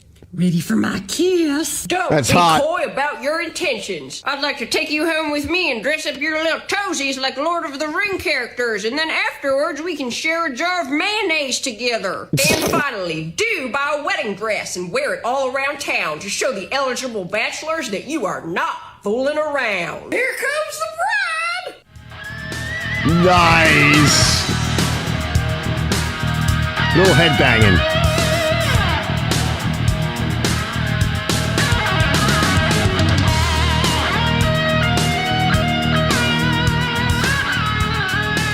Nice. Nice. Well, there's a lot of truth to that. Pretty much everything in there. But that's true because food scientists like to add, they all day, that's their career. What can we put in food that will make it taste better and sell it in packages, and we can patent it, because you can't patent what is Mother Nature's. So they need to patent this stuff, and they will feed us anything, and we will stupidly eat it. And I was actually talking about that with the ladies the other day. It used to be genetically modified, was GMO. And if you bought something and said GMO labeling, you're like, no, I don't know if I want that. Well, now check for the words bio something or other. I forget the exact verbiage, but yeah, be careful what you're eating, fellas, because you might be eating somebody else. And another thing I found out too is that these companies like Beyond Meat and some of the others, well, it's interesting how their fabrication assembly plants are located really close to a lot of these facilities, abortion facilities. What a sick world. It's clown world. So I just wanted to shove all that in there, mix the good with the bad, and have a little bit of fun. Because why not? Because I'm nuts. Let me see what you guys are doing. Bleach is probably laughing at all that crap. Some of you guys are going, "Whoa!" It's horrible. Let me catch up to you guys. And everybody just left. They're like, oh, thank God. What did I got to fly around here? Mosquito. Oh, yeah. Oh, I got him. Look. Hey. He's dead. Nice. Oh, that was pretty quick of me this late at night. Let's see. Hi, Robin. Brock back. Yeah, Lewis says the small engine YouTube family is the best on the planet. I don't know about the other families. And like I said, I never anticipated any of this. I have to agree with you. And I don't know if we're just really lucky or we're just all really good. Well, we are pretty much all really good people, but I don't know. I mean, I'm not in the other groups, so I don't know. But one thing's for sure, I think we have probably one of the best groups out there, and if not the best. So that's awesome. Oh, Francis is here. Hold on. Let's see. Louis Mose and Bose, the small engine family, the best. He's laughing. He says, I'm going to do this next time. I'm cooking spaghetti. Oh, sweet. Yeah, Liz gave me some nice sauce. It's all gone. Can I have some more, Liz? We're going to get to Liz in a minute. Liz and I in a minute. Robert says, what the heck is up with that guy's left hand? Or does he have one? He doesn't have one. He doesn't have a left hand. That's gone. There's a rough area they live on, or live in or around. Francis says, hey. Robert says, I get more views on my shorts that are a minute or less. Yeah, and it's funny because I released a short a little while back. It's a while back. I have another one to release, but I haven't finished it yet. Like, that's so hard, but that's me. And like a 1 minute short, and the average view duration is 35 seconds. It's so pathetic. Like, I don't know what to do about that. Bleach says, is that Tina Fey or nailing Palin? I don't know who any of those people are. Is that the one that makes you go number 2? Robert says, RM. Brett says, I guess we know what John Cougar meant by it hurts so good. Yeah. Lewis is laughing. Bleach says, what does everyone think of my invention? The upside down lawnmower blade. Yeah, you're not the first one. That's like, yeah, because I saw that. Bleach let out, he put out a video, like a short on something with his mower. And I'm like, Bleach, the blade's on upside down. It's been like that forever.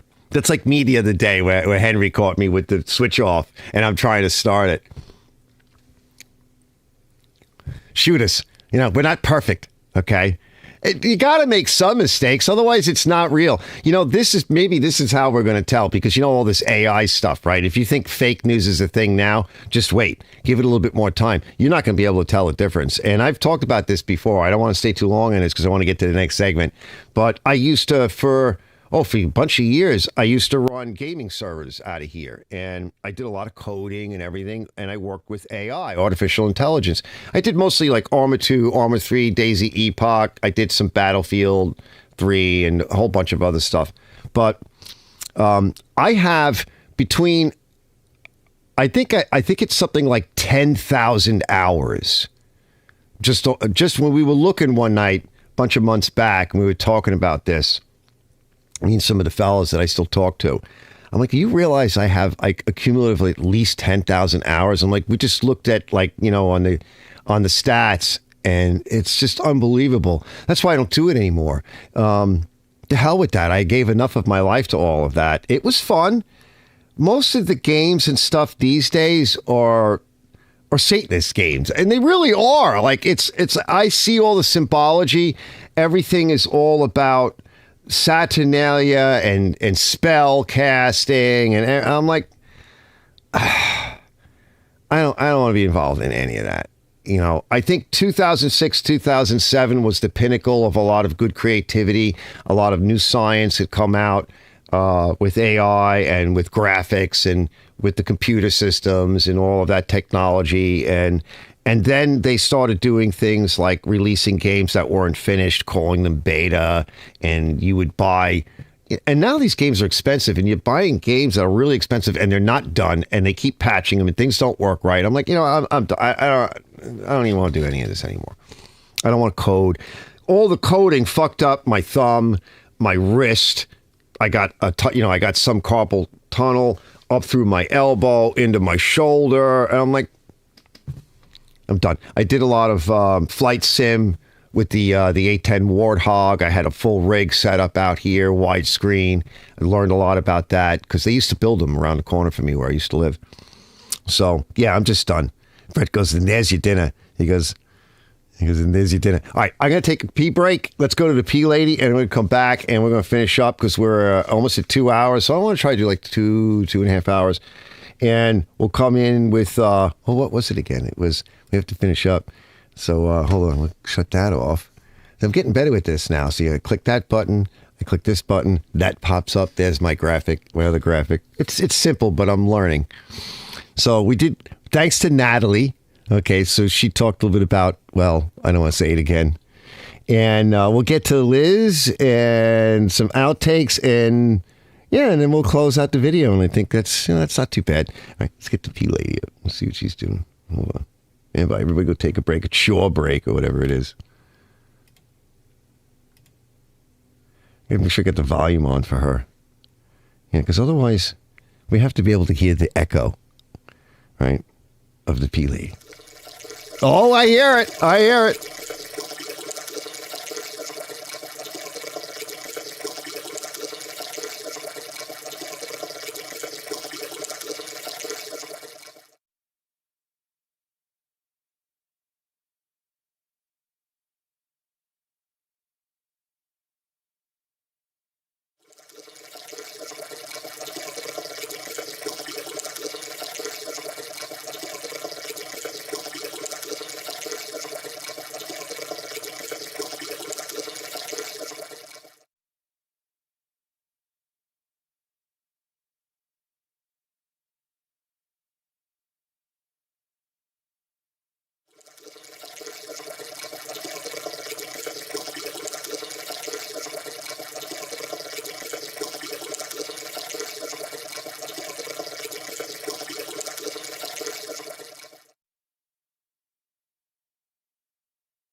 I'm coming. I think the P lady's echoing. Yeah, I let it echo. Sometimes I forget to turn off this other switch. Let's see. Yeah, a little less echo is better. All right, P lady, you gotta move over now. All right, P lady, you gotta move. Yeah, she's done. Yeah. Sometimes I forget to turn off this like desktop audio switch that I leave on. Let me see what you guys are doing. Speaking of earlier, right? I checked on the dog, but these are like some basic crackers. There's only 2 left because there's like nothing left in the house to eat. But I put a little bit of olive oil on them because it's important to have different oils in your diet.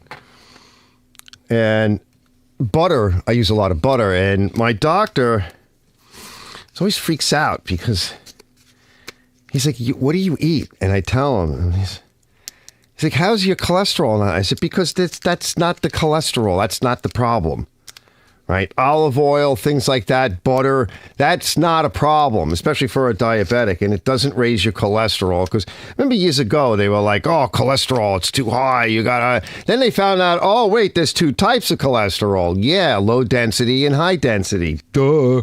I don't get it sometimes.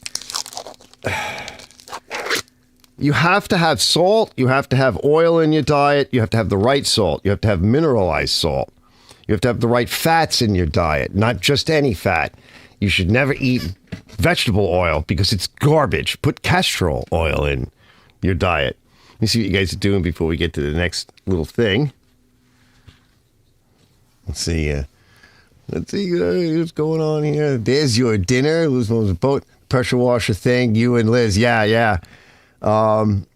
Hey, watch, and everyone, I have to go. Stay well. Josie says, see you later, Joey. I think Bleach says, oh, God, thank you. Lady's okay. P Lady slipped in P and invented a new kind of plastic plumbing. Still going. So amazing. We can learn a lot from P Lady. Peeing with the seat down. Just amazing. Who needs a pressure washer when there's a P Lady? Exactly. So let me show you guys real quick what I was talking about earlier before we get to Liz and I. Let me open this up.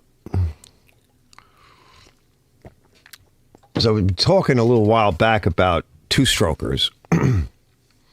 So I took a chance. Let me see if I can find this here. Yeah, here we go. Let me bring this over here. And I took a chance on this sweet thing. I'll just kind of cruise through it real quick. Maybe we'll go backwards. Yeah, did I ever get like a good shot of it?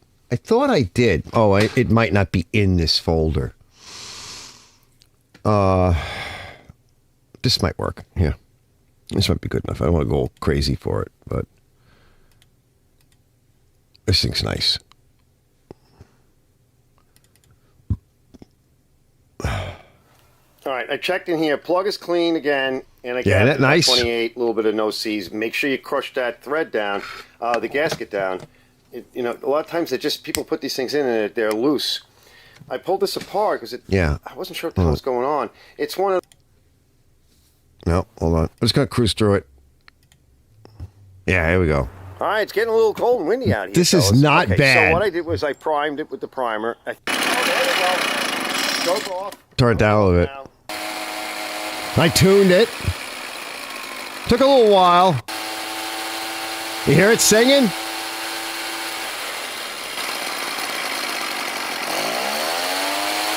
Still not fully tuned yet. Turn it down a little bit. This is a nice echo blower. Turn it down a little bit. She's really screaming.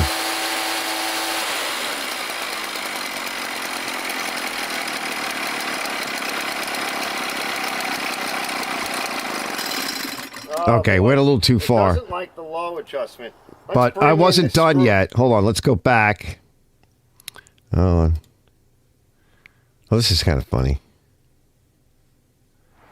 All right, still throw. The still throw.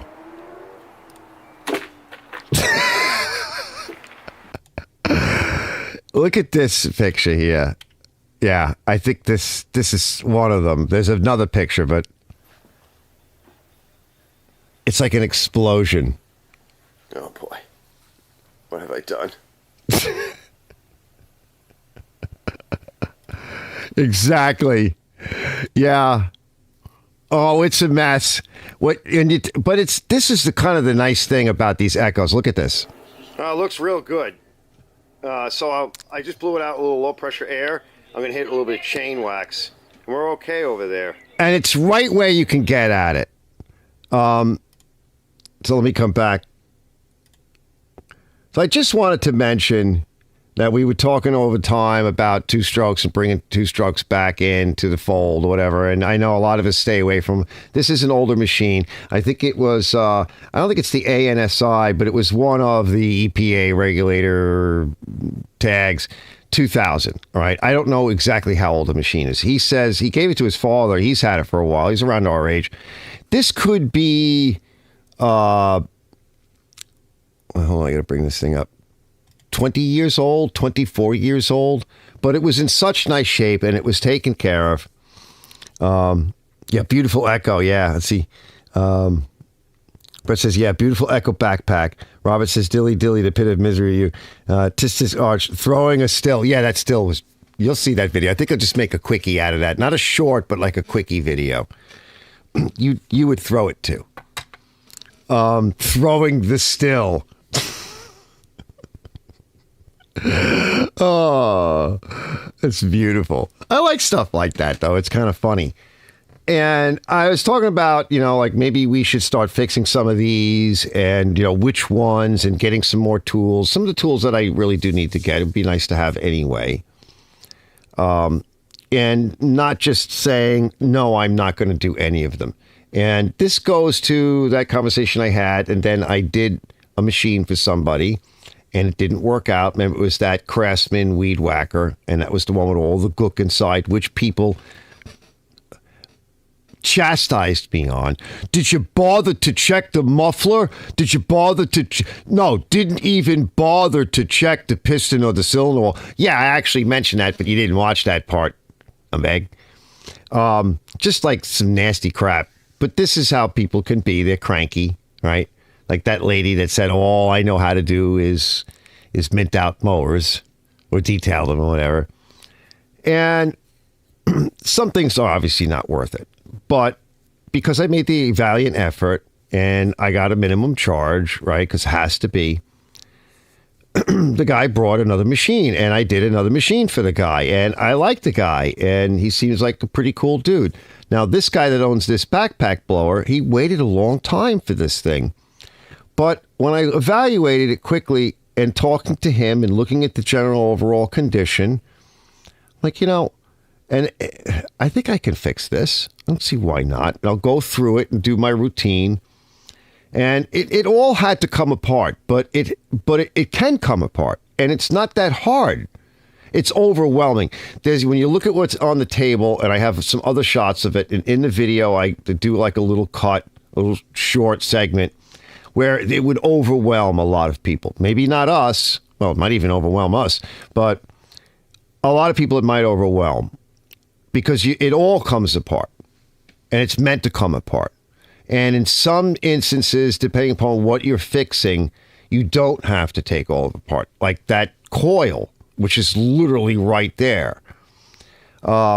There are pipes that go through the tank. If you don't have to replace the filter and the tube down there, you don't have to take the tank out. The tank is buried behind everything and all that has to come apart. But if you don't have to take that apart, because if you've deemed as a mechanic or a homeowner that it's in good shape, you don't have to take that apart. It's got pipettes, little pipettes that come out through that grommet that you can tie into with some new line. You can just do the carburetor. What a nice Echo blower. And I thought, I got to get this going for the guy again. Now, this fellow has helped out me and the channel by donating some other things. Once again, he's a nice guy. How do you not want to do that for somebody? Did I make money on it? I didn't lose any money. You're not going to retire on some of that stuff. But I really enjoyed it, and I was so happy to be able to bring back. And here's the other thing, too. I looked up online. They sell for about $160 in about the same condition. I can't tell you if the engine is as nice shape as this one. We don't know that from an ad on eBay. But people are breaking these things apart and selling every nut and screw. And when I see that, typically, that's like a lot of the old Mac saws and stuff. There's a thing going on. People like them. And if they're willing to break them apart and sell every little piece used that's in good shape, which is nice because they take good pictures and you can see if a cylinder is good or if a piston is good or not. There's a market out there. People want to fix these things. So eventually I'll finish that video. More stuff I haven't done. But a nice machine, You can see Bleach says, used to still dig and plant a garden. Nice! And all the stills will grow up out of it. That would be great. Brett says, how about the asshole trying to call me out for saying, there's your dinner in my ultrasonic? Yeah, this is what people will do. And that was the other thing, too, I mentioned in another video I'm working on, Brett, where you said that you were using, in the pressure washer video I'm working on, where you said that you have the shutoff valve on the end of your hose like I do. And I was actually just talking to my ex about it. Like, why don't you go get a few more with a nice big handle because they get kind of stuck because I got black hoses and the pressure will build up and the ball valve won't go on some of the cheaper ones that I have. And I mentioned that. I'm like, no, it's not going to kill or restrict one of these smaller pumps. And if it restricted a little bit, all you would notice is a little bit less. If you noticed it, it's not going to hurt it. So some people they just got to pee on your parade. Don't worry about them. Don't suffer fools. Don't worry about those people at all. Think of it as, I like to leave it because YouTube loves like action in your comments section. Oh, they just love that. And to me, it's like, yeah, go ahead. Leave all the insults you want. Just keep going, right? YouTube doesn't care. YouTube's gonna you're gonna improve my ratings, bro. Thanks, or ladies. Let's get to the next part. Yeah, let's get to the next segment. Hold on, I'm gonna feed my face real quick. We're gonna do so. Liz and I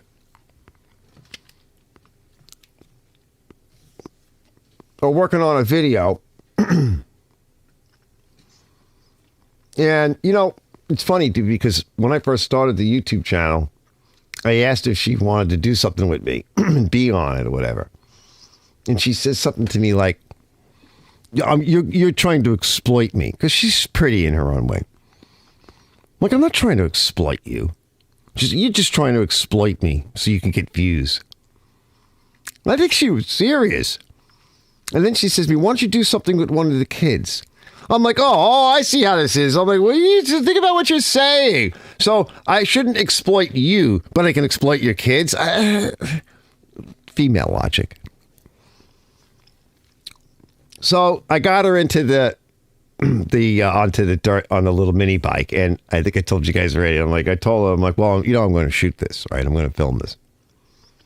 And she just like looked at me. She wasn't expecting that. She had so much fun doing that.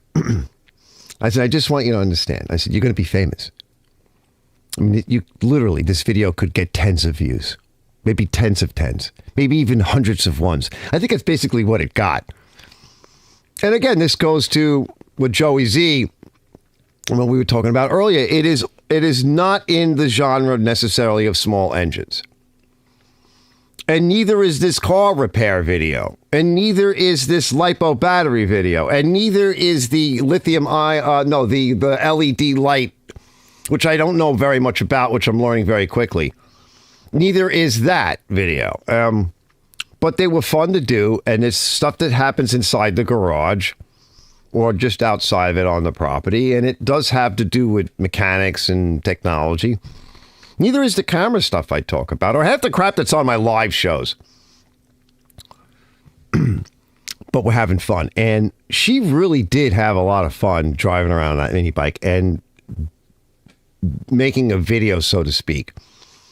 Now, in this one, her van, the window doesn't go up or down. And she needs some help. And she was trying to get me to to help her and just asking me, and she was freaking out because she was trying to do it herself, and she watched a couple of videos.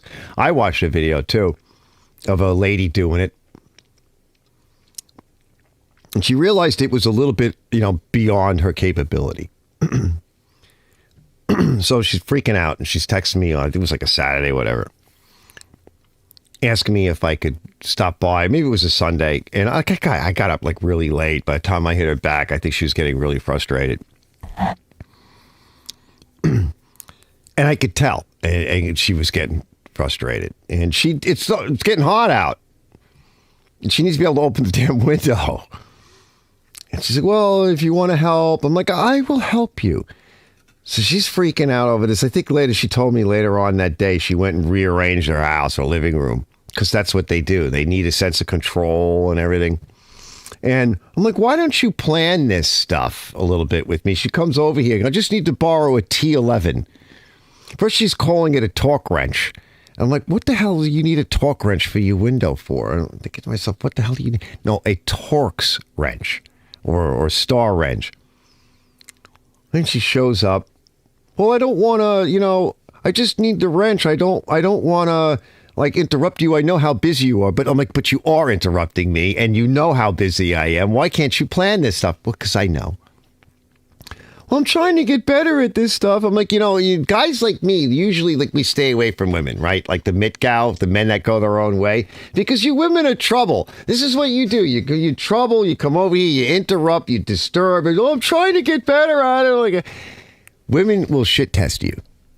So this is really the video that we're making. But really, to me, it's the shit test video. Of course, I can't label it like that. I suppose I could, but, They do this because they're different than us. They're wired differently, and they can't help it. I don't even think they know they're doing it. But they want to see if you will jump and help them. That's how it is, fellas. And you can either accept that and roll with it, or you can fight them with it, or you can question with it. But for years, I made that mistake with my ex-wife. And I didn't fully understand, because women have a fear that men don't have. I'm not sure. I don't understand it. I'm not a psychologist. I just have learned directly, indirectly, and from other psychologists, there's this thing that they have. And when it comes to men, whether they're friends or whatever it is, they want to know if they can count on you. And so rather than be like us, we'll be like, hey, Joe, what are you doing? What's up, Johnny? Oh, well, I don't know. I think I got to do the window. What's wrong with your window? It doesn't want to go up. I don't know what the hell's going on with it. I don't know a lot about this stuff. Well, do you need a hand? Yeah, I could kind of use a hand. Don't you have those tools that you can just test electrical stuff with? Yeah, I got that, all that stuff. Well, when do you want to do it? Well, it's getting real hot out. I need to fix this soon. All right. Well, what are you doing this weekend? Or Friday, I'm off. I'm off for a little while. You want to come by? You want to bring it over? Yeah, I'll see you then. Click. And not additional thought is given to it. And then you show up and you help the person out, or they help you out, and it's the end of it. No, she's got to rearrange her living room. She's got to shit test. She's got to freak out. But she's a wonderful person. Let's go to the video. Let me go get it. So this is like the opening. And I got to say, fellas, I got to give her a lot of credit. She followed along with everything that I did. I don't think she understands Ohm's law and stuff like that, but we were discussing power, tracing power. She opened up the fuse box. She understood that power needed to be in certain places. She found all the power points that you need to look for that have to do with the window and the door, separated them out logically from the other circuits, checked them out, understood what I was doing to check them out, and was very methodical. And you'll see in the video, but I'm just going to play a little bit of the intro, which was kind of weird. It was uncomfortable doing this much with her in a video because it was the first time. Let me just cue it up. Hold on. Let me get it ready. I got to find it. Hold assistant. On. Jesus. Hold on. Do you guys ever wait? Yeah. So this is just an intro. Let me put it on. Hold on. I'm getting there. I got to sort through it, make sure the desktop audio is on and all that. Do I need the desktop audio? Yeah, I do. I think I do. Okay, where's my fucking assistant? Jesus. Do you guys ever like wake up in the morning, go out to your car, and you find out you can't get your window up, but you can't get your window down? Well, in this case, she has no control over the window. Unfortunately, it's been winter out, and the window's been stuck in the up position. Well, we really don't know what we're doing.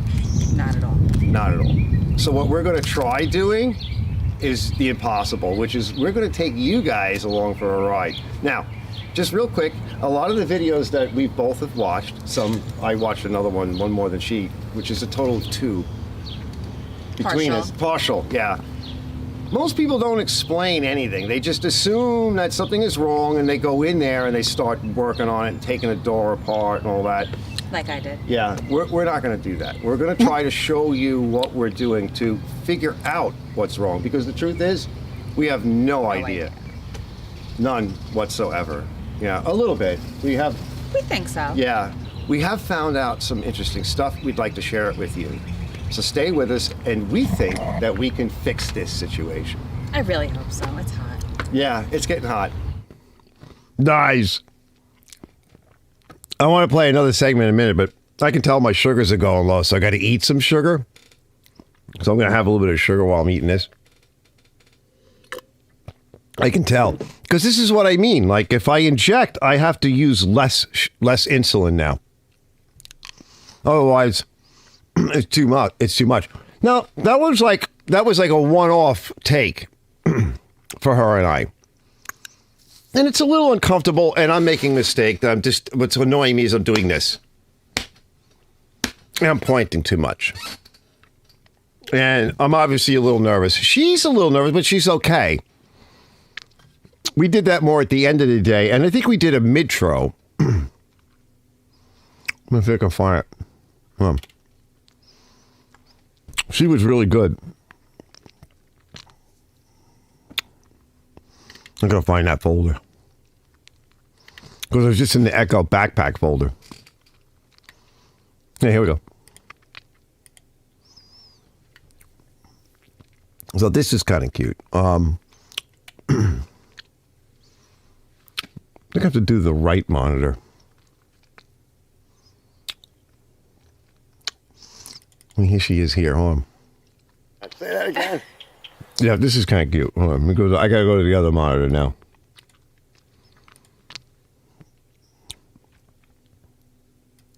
Say that again. It would make things so much easier. Why can't there just be some damn screws? I know, right? That's what winds up happening is I screw them on later. Now this is probably the least technical and most thankless part of the job. This is hard, right? And most of us wind up screwing these things up, and you'll see screws on it afterwards. Yeah. But yeah, you're gonna break it. Now here's another way. Yeah, let's go scroll through it real quick. Just trying to grab your face. Yeah, this worked out. The flat bar. To it easier. And we got it off. Good thing to, oh shit. We're going to need 2 screwdrivers. So she got all this out.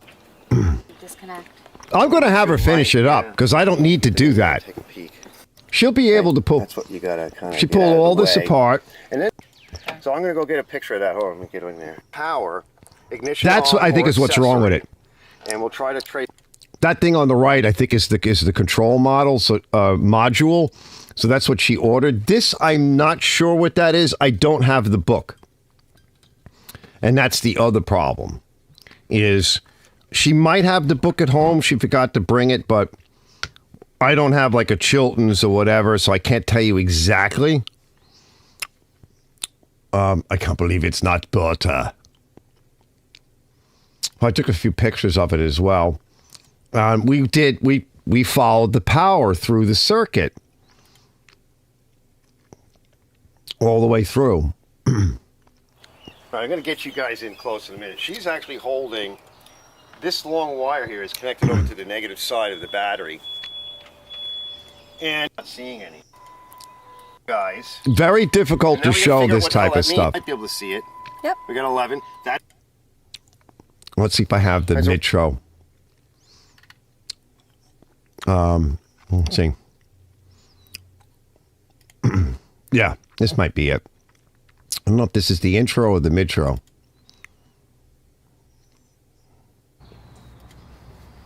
She's going to have to buy something. Yeah, this might be it. All right, we're at a point right now where we're a little bit at a loss, but we have a lot more information. And I think at this point, she's going to have to buy something. Looks like we're going to need to buy a window module to try out and see if it works, as opposed to a window motor.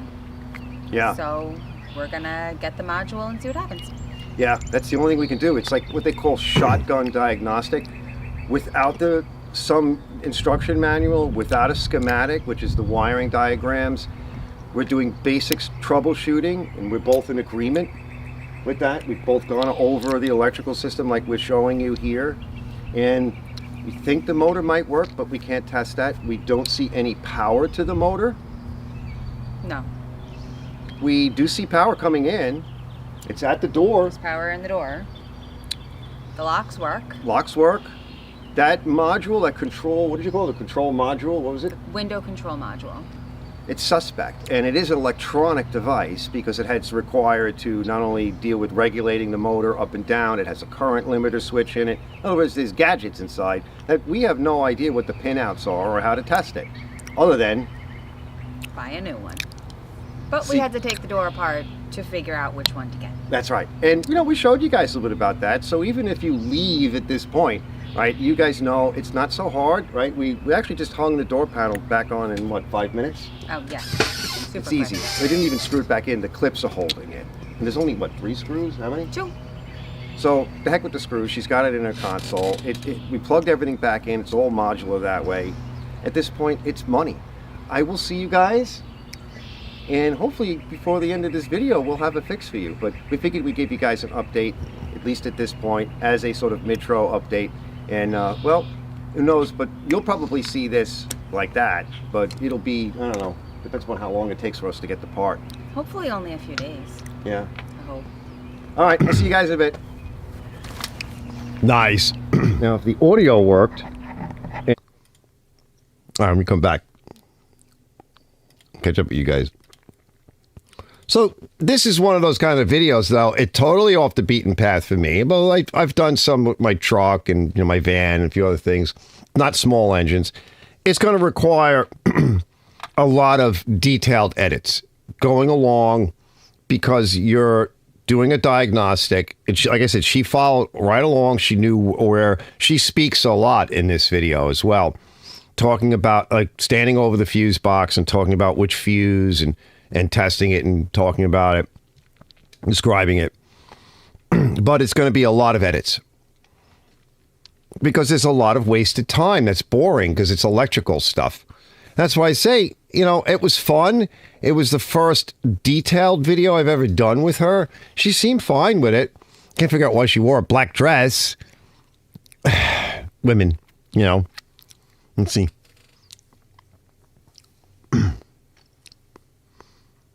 What does he say?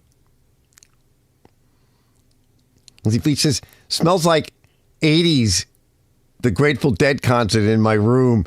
Just have to keep trucking. Yeah, nice. What are you doing over there, Bleach? Bleach is doing something. Yeah, wow, my sugar's tanked. I'm actually sweating right now because I'm eating sugar and my sugars went like, boo. See, what time is it? Yeah, that's partly why. Although I ate a lot tonight, but some of what I had was white rice, so I injected, but I didn't inject actually all that much. But apparently it was a lot. It's more than I needed. I keep noticing this, and I got a lot of exercise today. And that's the other thing I keep noticing too, is that I don't need as much insulin as I did. And it's very, I'm sluggish now. Like if I inject a little bit, it takes a little while, a lot longer than maybe before, but it will correct. If I inject too much, I will tank. So that's actually a good thing in a way because less is more. It really is a good thing. Let's see what you guys are saying. Let me catch up. Robert says, it's not butter, it's parquet. Yeah, it's nice to fool Mother. It's not nice. It's not nice to fool Mother Nature. I remember all that. I can't believe it's not water. This is the breaker thingy, I think. Yeah, the breaker thingy. Where it goes, in the still of the night. Blood knows, is this the pea lady? No, that's not the pea lady. That's my friend. It's my friend Liz. I've known her forever. She's very smart. Like, she really is. In a way, she's more like me. Like, she's smart, but she's not academic smart. I tried to, convince her to go back to school for a little bit and, like, to change her job title, and she struggled. But part of it is her life. Like a lot of us, we have issues, and there's too many things going on. And when you have that, it's very hard to narrow in, especially if you have to go back to school for something. So, let's see, Bleach says, I've always found it easy with the window handle than power windows. Yeah, that's what she was saying. Can I just go back and put a window crank on it? Bravo says, I should have put the comma after the word natural. Definitely isn't a natural man. What does that mean? I don't know if I got that right.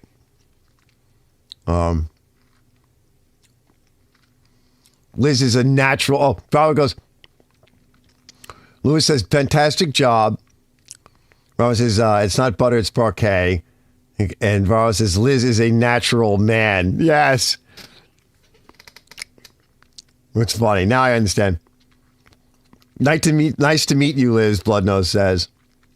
Okay, Arnold, get to the chopper. Get to the chopper. Yeah, I used to be able to do that better, but like I said, right now my blood sugars are tanking, so I got to be careful about it. They can't get too animated.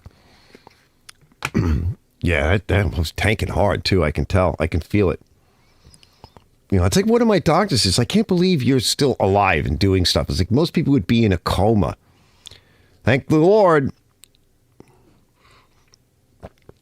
Actually, you know what I have? I'm saving it, though. I got to eat some sugar pills. They're like these sugar pills, right? Because I got to get my blood sugars up quick because I can tell they're tanking. But I stole a couple from my daughter. Sorry, T. Yeah, just in case. Because my ex-wife hasn't gone shopping yet. That's like her job right now. I just still do that. I take care of a lot of other things. But she was like really good at it. And I'm like, you should take your time and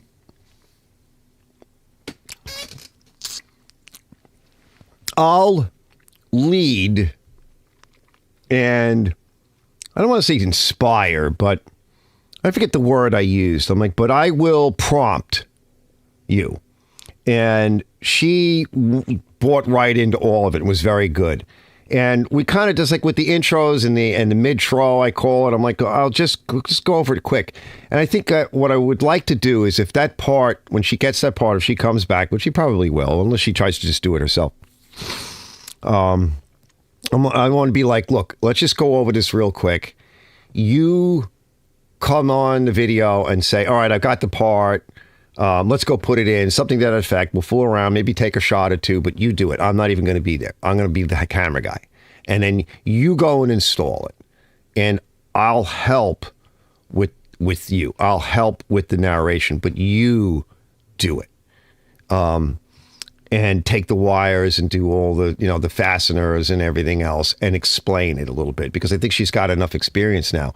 She's able to do it. And I'll help rather than prompt and lead.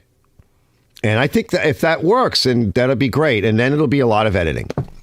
But, she's at a point where I think she has enough knowledge and enough capabilities and enough understanding. And I went through a lot of it with her, and I talked to her about, the power circuits and everything, and without getting too technical.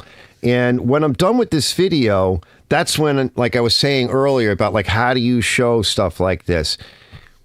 When I'm done with this video, I think I'll be able to reflect a little bit more on how to maybe do electrical videos or diagnostics or something like that a little bit better than I did maybe the past year or so. I'm hoping. And plus I'll have fun. What was Bleach saying? I'm terribly constipated with my insurance. My doctor said to use my shop vacuum. Oh, that's good. Yeah. That's a shitty job. Poor Bleach. He's got to resort to sticking the vacuum up in there. Bleach, what have you been eating? Stop eating McDonald's. That's why you're getting constipated. Oh, let's get to the next segment before we get out of here. I'll show you guys. Yeah, that was fun. That was fun doing that with her. Very calm, very methodical. Of course, she's not always like that, but, you know, she was able to do that.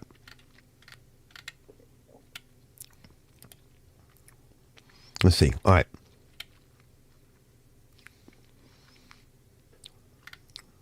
Let me start from yesterday. TGM. Oh, TGM. Morning, all 4 a.m. here in the UK. Yeah, we're just about done, TGM. We're just about done with the live. Oh, look here. Let's start off with this.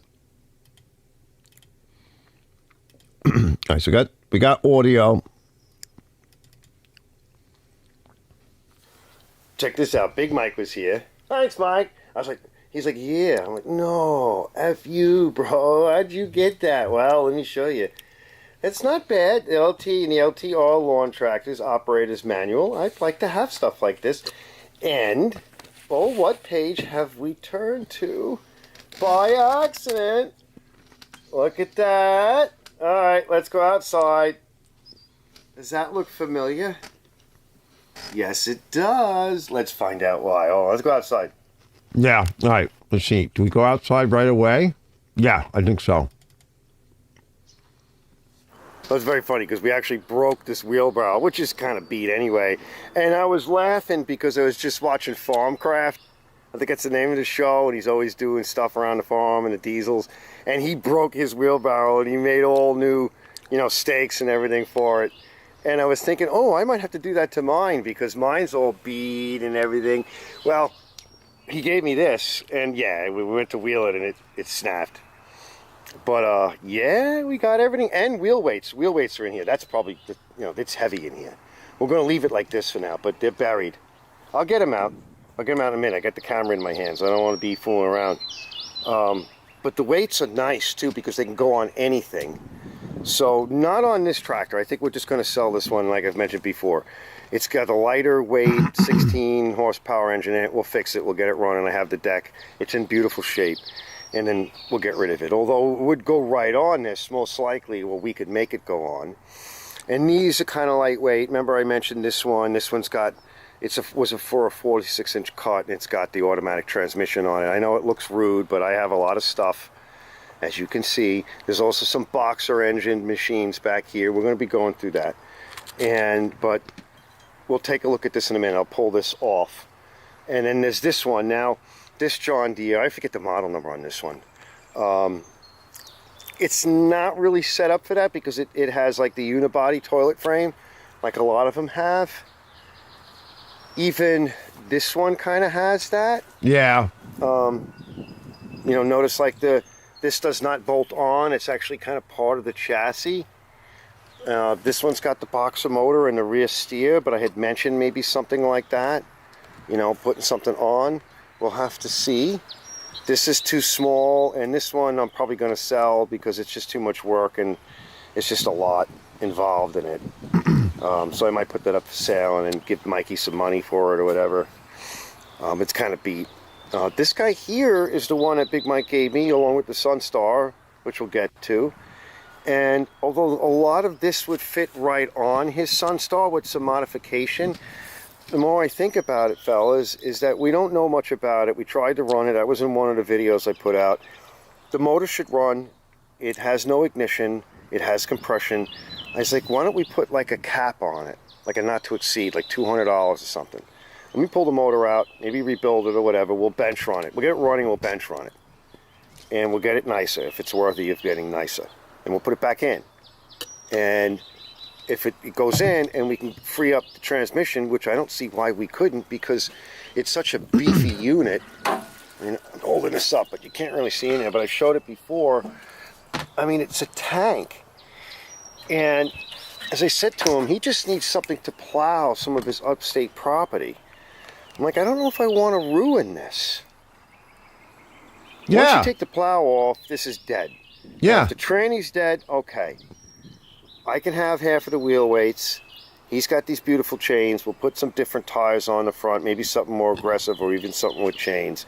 Hang some weight on the back. He can hang whatever he wants. He just needs something to plow.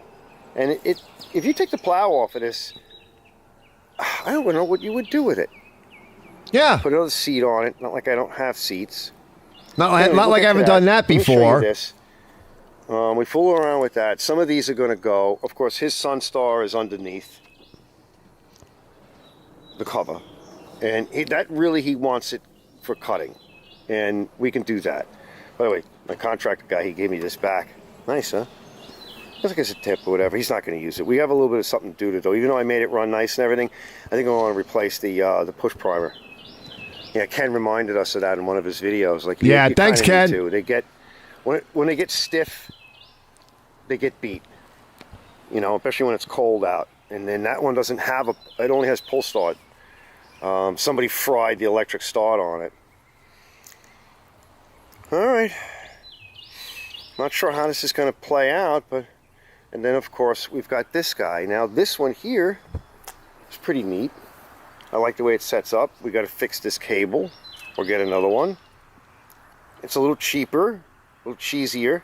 This would be good to put on one of the Craftsman's, fix it up nice, and sell it. Yeah. So nice incentive piece. It makes a nice teaser.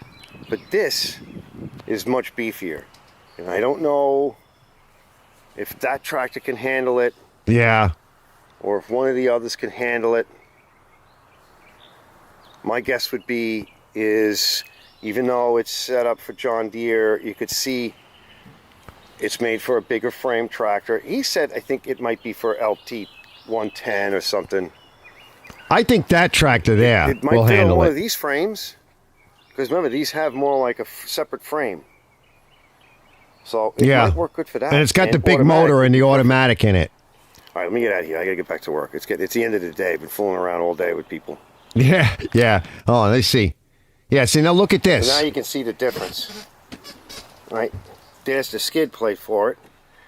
Right? The pivot plate and everything. Like, this is almost as beefy. Those rods go all the way back on the frame. Or almost as beefy. Or basically as beefy as this. Almost. Except this one has the pull in it. Which that's very nice. Like, this one's ready. And that is beefier. But this is pretty beefy. I don't know if we have all the parts, but we have the manual. Yep. So I'm just going to leave it out here for now. Here's the weights. So these are nice and universal. Now that's a bonus for me as well. That gives me ability. Now I don't know if this tractor will handle it, right? Because it's just a lawn machine. But like I said, either this one or the other one should do it. And then the guy also threw in fresh chain, right? So we got beautiful fresh chain. Standard style. But, you know, nice to have. All right, let me put this stuff away. And it gives me something to think about. Yeah, for sure. All right, coming back. So, as I was saying in the video, so Big Mike, he's got the big Sunstar like mine. And the cutting deck is beautiful. It's not like mine. Mine's done. We're going to try to fix it, but... So would it be nice to put that plow on the Sunstar and have it like mine? I love this year. It works. My Sunstar with the plow on it works so damn good. I didn't have a lot of snow, but it pushed all that heavy, wet garbage around, which the snowblower won't really handle. I don't care what snowblower it is. Long Island wet, garbagey, wet, slushy, 7-Eleven type snow. Even the 10 horsepowers like I have, 11, whatever it is, they just jam up. And my little tractor plow thing just shoved it out of my way. It was done. Okay, yeah, it did it quick because it's gigantic compared to the size of my yard. But that's the idea. That would be the idea for him. And that was the idea for stealing that old Simplicity's, plow off the front of it. But that old machine has been around for a very long time, and it was relegated to plowing, I guess here on the island, on a farm or whatever, and it was relegated to plowing some area, and that's all it did. Probably all it did. And it probably wasn't even used all that much, and the engine turns over, it just doesn't have spark. Something's wrong with the little cam thing actuator for the points, but it has good compression. It spins right over. I think I showed it to you fellas a while back on a live. And I said to him, I said, if we take that off, I mean, yeah, I could put it on your Sunstars, but you'll ruin this. All this old machine wants to do is come back and plow again, plow snow again. And all you need is a machine to leave upstate for you when you show up to go drive and plow. And then you've got the Sunstar for, the lawn duties, because I think he said he's got a Skag and it just beats him up, and they're a mess. My contractor guy, he had something very similar to that. I think he's going to sell it. I'm like, I don't know if you want this thing, bro. It's too big. It's too much. It's too annoying. The lawns aren't big enough. Yeah. So I was thinking about this. I'm like, why don't we just put a cap on the money to spend? He helps me out with all kinds of other stuff, and so I'm not worried about the coin. It's a labor of love, but it's also saving the machine. I can put it on YouTube, and boy, that's a cool thing. And I watch this guy Marty T, and he's around our age. He's got a big piece of property. He's a Kiwi, so he's got a big piece of property out in the middle of nowhere. And one of the things that made his channel was he goes and gets these old beat earth machines and diggers and you name it, and little tractors and big tractors, and he fixes them up. And you know what he does? He uses them. He gets them for almost nothing. He fixes them up on the channel. He's got a very quiet way. He's a lot like James Condon in some ways. Like he's very quiet. He has a bit of a lisp, because he's a Kiwi too. So yeah, they speak English and all, but that's all, that's on the other side of the world, right? And he just fixes these things up and uses them on his big property. Road maintenance, whatever. It's kind of like homestead / farm / whatever. I'm thinking, why not just do that with this old thing? Maybe if we get them, I think that motor will run. I don't see why it won't. And I have an ignition coil that I made that's electronic that'll go right on one of those motors. I showed that on my channel. Take the motor out, get it to run, bench run it. I don't see why it wouldn't run. Put it back in. Spin that transmission, and let's see if we can free it up. Throw a little bit of rusty metal primer on it, some lubrication, leave the plow the way it is, put some tires on the front, and use it. I mean, how cool is that? All right, let me see if we can catch up. Let's see, what's with cheese? Oh, I eat cheese. Remind me not to use his shop vac. Oh, Brett says. Oh, Bleach goes, donuts diet. All right, lost 5 pounds a week later. Did you really? Congrats, bro. That would be good. Lewis says, TGM, hello. Blood Nose says, too much cheese, Bleach. Bleach says, how am I outside when I'm in bed? The sun is out and it's also dark. This is heavy.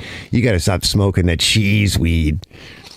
TGM goes, and boats. He says, hi. Bleach says, did a fast woman sit on the hood of the snowplow Simplicity Trapper? Huh?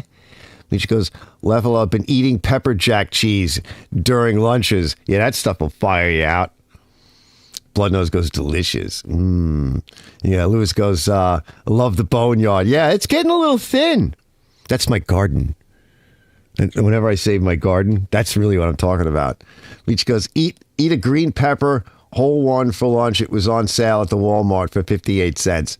Bravo goes, there's a guy has a channel called The Home Pros. Yeah, I've heard of that guy. Gets old machinery, fixes them up, and uses them. Electronics, hydraulics, literally everything. Yeah, totally.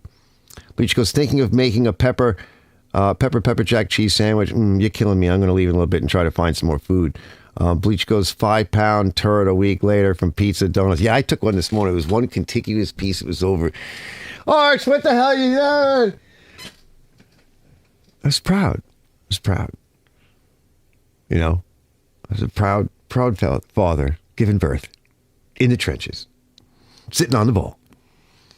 So, yeah, I mean, like, I love old stuff and putting it back to use. And with things getting so expensive, I mean, if you want something that's nice today, they make it. Sure they do.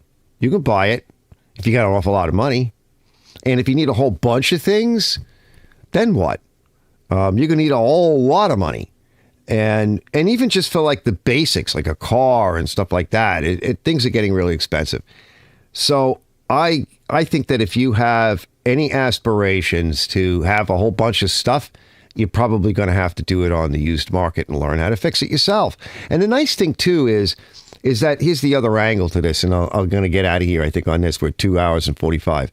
I have more stuff to show, but I can do it next week. If you pick up something cheap, like Big Mike was bringing over all of this stuff, and I want to show you one more thing he brought over. He got all this stuff cheap. Let me show you this other thing. Hold on. Now we might wind up with this tractor too, because LT 110 or whatever. Go figure. The tranny's dead. Yeah, of course it is, right? Because that's the thing with those. So check this out. Yeah, here we go.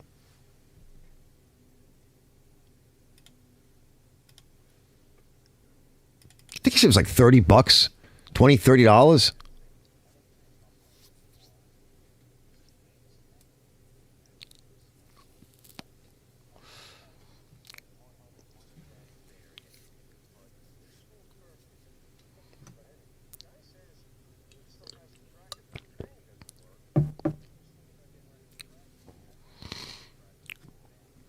Yeah.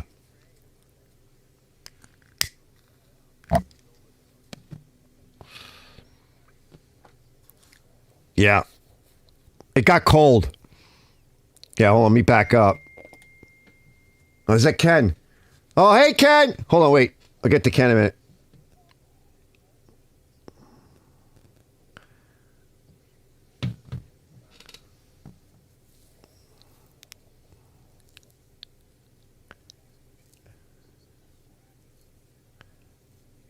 But we got the manual. All right, hold on. I'll come back. Oh, by the way, I dug this guy out for the garden.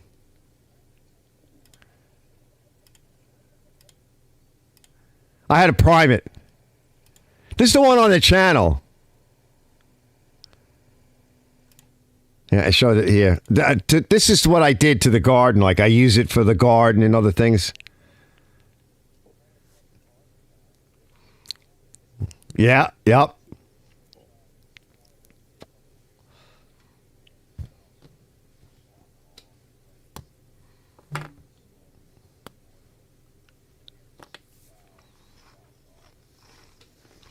It's a nice machine.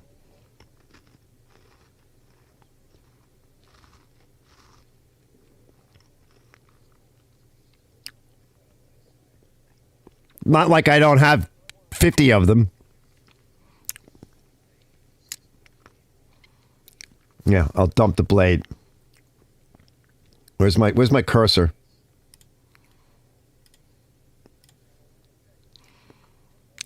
Yeah. She's a honey.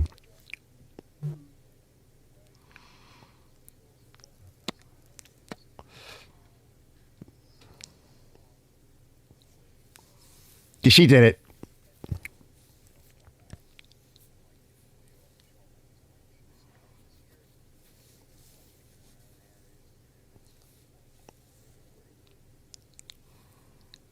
Yeah. All right, let me come back. Ken just said, hey. Hey, Ken. He's watching on the big screen. He says, good show, Arch. Been watching on the big screen. Old Lawn Boys rule. Yeah, converted to 4-stroke. No, that was a 4-stroke. That is actually a 4-stroker. Big Mike says, TGTT, you're a ninja star. That's so funny. I got to cancel these out because they'll just keep dinging. So, I love those. I've got a whole bunch of them back there, but I did this one first, and it was really beat, blowing smoke. The valves was so bad, it had major valve reversion and recession. It was puking back out, and I did a video on that trying to show this is valve recession, and then you see these valves, that's valve reversion. And I should have just done the video just on that. It made it like 15 minutes or 10 minutes. But I went through the whole thing. Ken says he dozed off. Did you miss Liz? Yeah, you missed Liz. Yeah. Yep. Did I doze off and miss Liz? Yes, you did. He dozed off. But my contention is that, like, if you want a whole bunch of stuff, we're in a perfect position because we can fix these things. And I think these older machines, like, for example, this LT110, the biggest problem is the tough torque issue. Not putting the right fluid in. John Deere figured they could save $1 on for every unit, million units, $1 million. I don't know. This level of thinking. The transmission doesn't last. It doesn't want to go anymore. Even Tarrell did a video on that, how to rebuild it. But if you get it cheap enough and if you're willing to try, the tractor itself isn't bad and it's pretty beefy. There's some things I don't like about it, but it's not terrible. If you're willing to try and you get it cheap enough and you screw up, what's the difference? Put it back to the curb. Give it to somebody else, sell it to somebody else, sell it for a few bucks. Give somebody else an opportunity to do it. Be honest about it. Don't sell it like it's a good tractor when it could barely, once it warms up and it won't even climb an anthill, right? But that's the contention, right? So let's see, Mike says, he goes, that was texting with no glasses. The blade on that mower looked like a ninja star. I know, those blades on those lawn boys are so strong and so heavy. I literally lowered the thing to the ground, and then he met my ex-wife today. She just drove it into the overgrown garden. And mowed everything down to the ground because the garden was all once upon a time wildflowers, whenever, and right away all that stuff comes back. So you can't really weed whack it and you can't rototill it right away. So I let it go, and then I take that lawnmower and you just plow it down. There's some shots of me doing that. I think even a couple of intros or whatever I've had, or outros. And then you come back with the weed whacker and the rototiller and, or maybe you do it one more time or whatever. And those blades, that mower, it doesn't care that you do that to it. It doesn't care. When it loads up and you're grinding into the dirt and you're hitting like root knots and stuff, what you'll see it'll use oil because the motor is really tight. It was a contractor's mower. It was a commercial mower.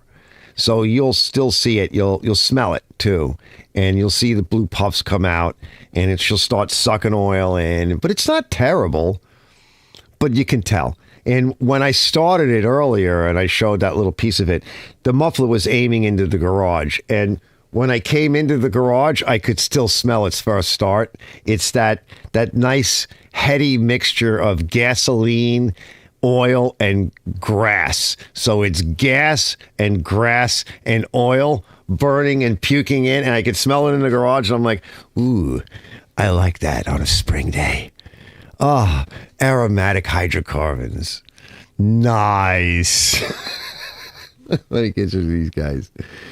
As he gets his lawn boy mulching blades are incredible. I know. I just love it. I love it. So I'm like, you know what? I'm going to sharpen the blade once I'm done with the garden, because I've done that like for 3 seasons in a row, and it just has a few little pits on that blade. That's it. Super heavy duty blade. So I'm going to sharpen it, and then I'm just going to use it around here. I'm going to leave it out. Usually I put it away. I clean it, I grease it, I lube it, I put it away because I have the Honda.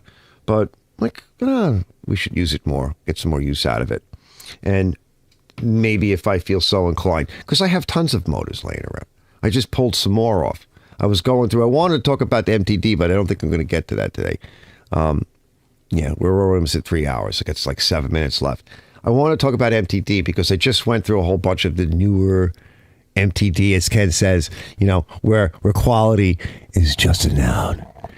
I went through a whole bunch of MTD mowers, and I have to save it for next week, but it's a sad situation, especially for guys like me, because I love to sort of refurb and restore these older machines, and I'll go through 4 or 5 or 6 of these newer MTDs before I have enough parts to make one. Just sad. Just crap. And if you get a good one, somebody that has one, like my neighbor bought one. He gave me his beautiful old deluxe Craftsman front wheel drive, Deluxo black version 2000 something series. I'm like, I can fix this, bro. I can make this beautiful. Now somebody went out and bought one of these new push MTDs. Sad. They don't care, right? People don't care. And pretty soon they'll be gone because they won't last. They crack, they crack up front. They'll fall apart. And everybody's going to be using electric mowers, which is not cheap. And who's to say they're going to be any better? So we got to go out there and find the old stuff and try to get our hands on it. I don't want to sell everything. I sell a lot of stuff, but I am trying to set aside some stuff just for myself. I think I mentioned to you fellas that I made a deal a couple of weeks ago with Mikey. I own some of those nice older Toros. Ken just did one for his friend. I forget her name. He just ran over there and fixed it, and he was all happy because he made that bolt. You could have turned that on your lathes and stuff, bro. That is basically the same body as what I have. I have a slightly larger version of that, and I have the smaller versions of that. I have at least 2 of them, and I made a deal with him, I want to own those. I want those. Those are mine. He's like, all right. So we made a deal. And then I have a whole bunch of smaller ones that I'll probably put together, show on YouTube, and just sell them off because I don't really want them, but I do want to fix them. Aluminum body, the wheel adjusters and everything have grease fittings on it. I think one of them has the bigger, remember the original overhead valve Briggs engine when they first came out with it? They had 2 variants of it.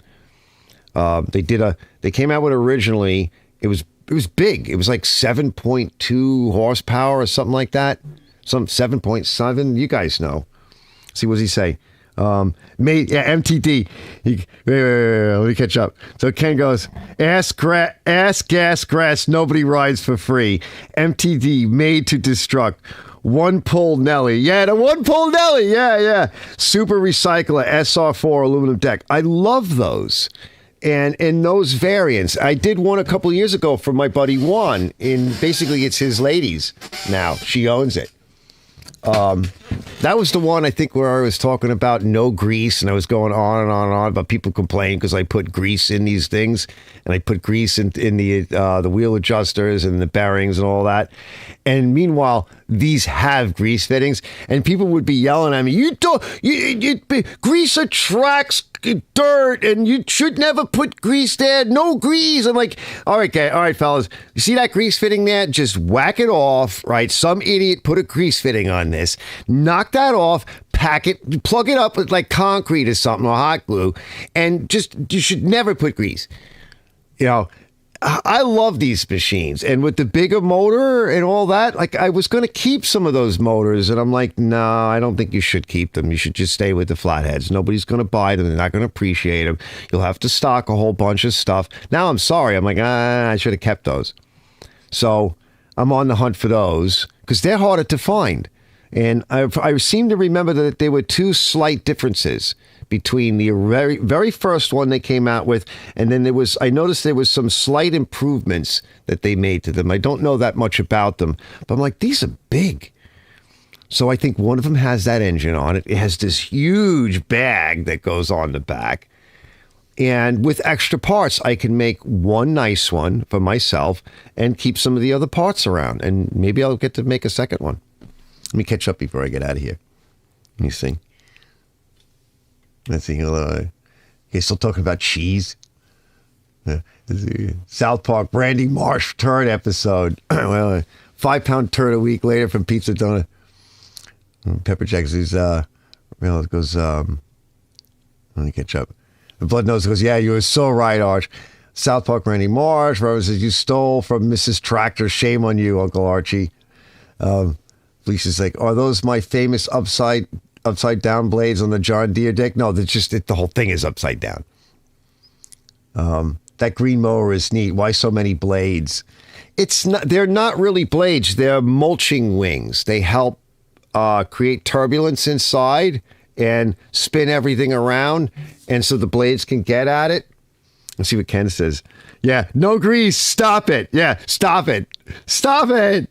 The old Toros with the first quantum engines had huge white grass. That's what I have. A gigantic white grass bag. Magnesium decks. I think that's what these are, these older ones. I'll find out more about it. I don't know a whole lot about them. I just know enough to know I want that. I want those. I mean, I do like Toros, and I've got an older sort of those sexy round body ones. I've got a whole bunch of stuff on a cart. And last year I was going to do it. I wanted to do like a resto, clean and paint the deck, put everything together nice. I have beautiful like OEM top-notch stuff. Find the best motor. I have a beautiful like brand new bag.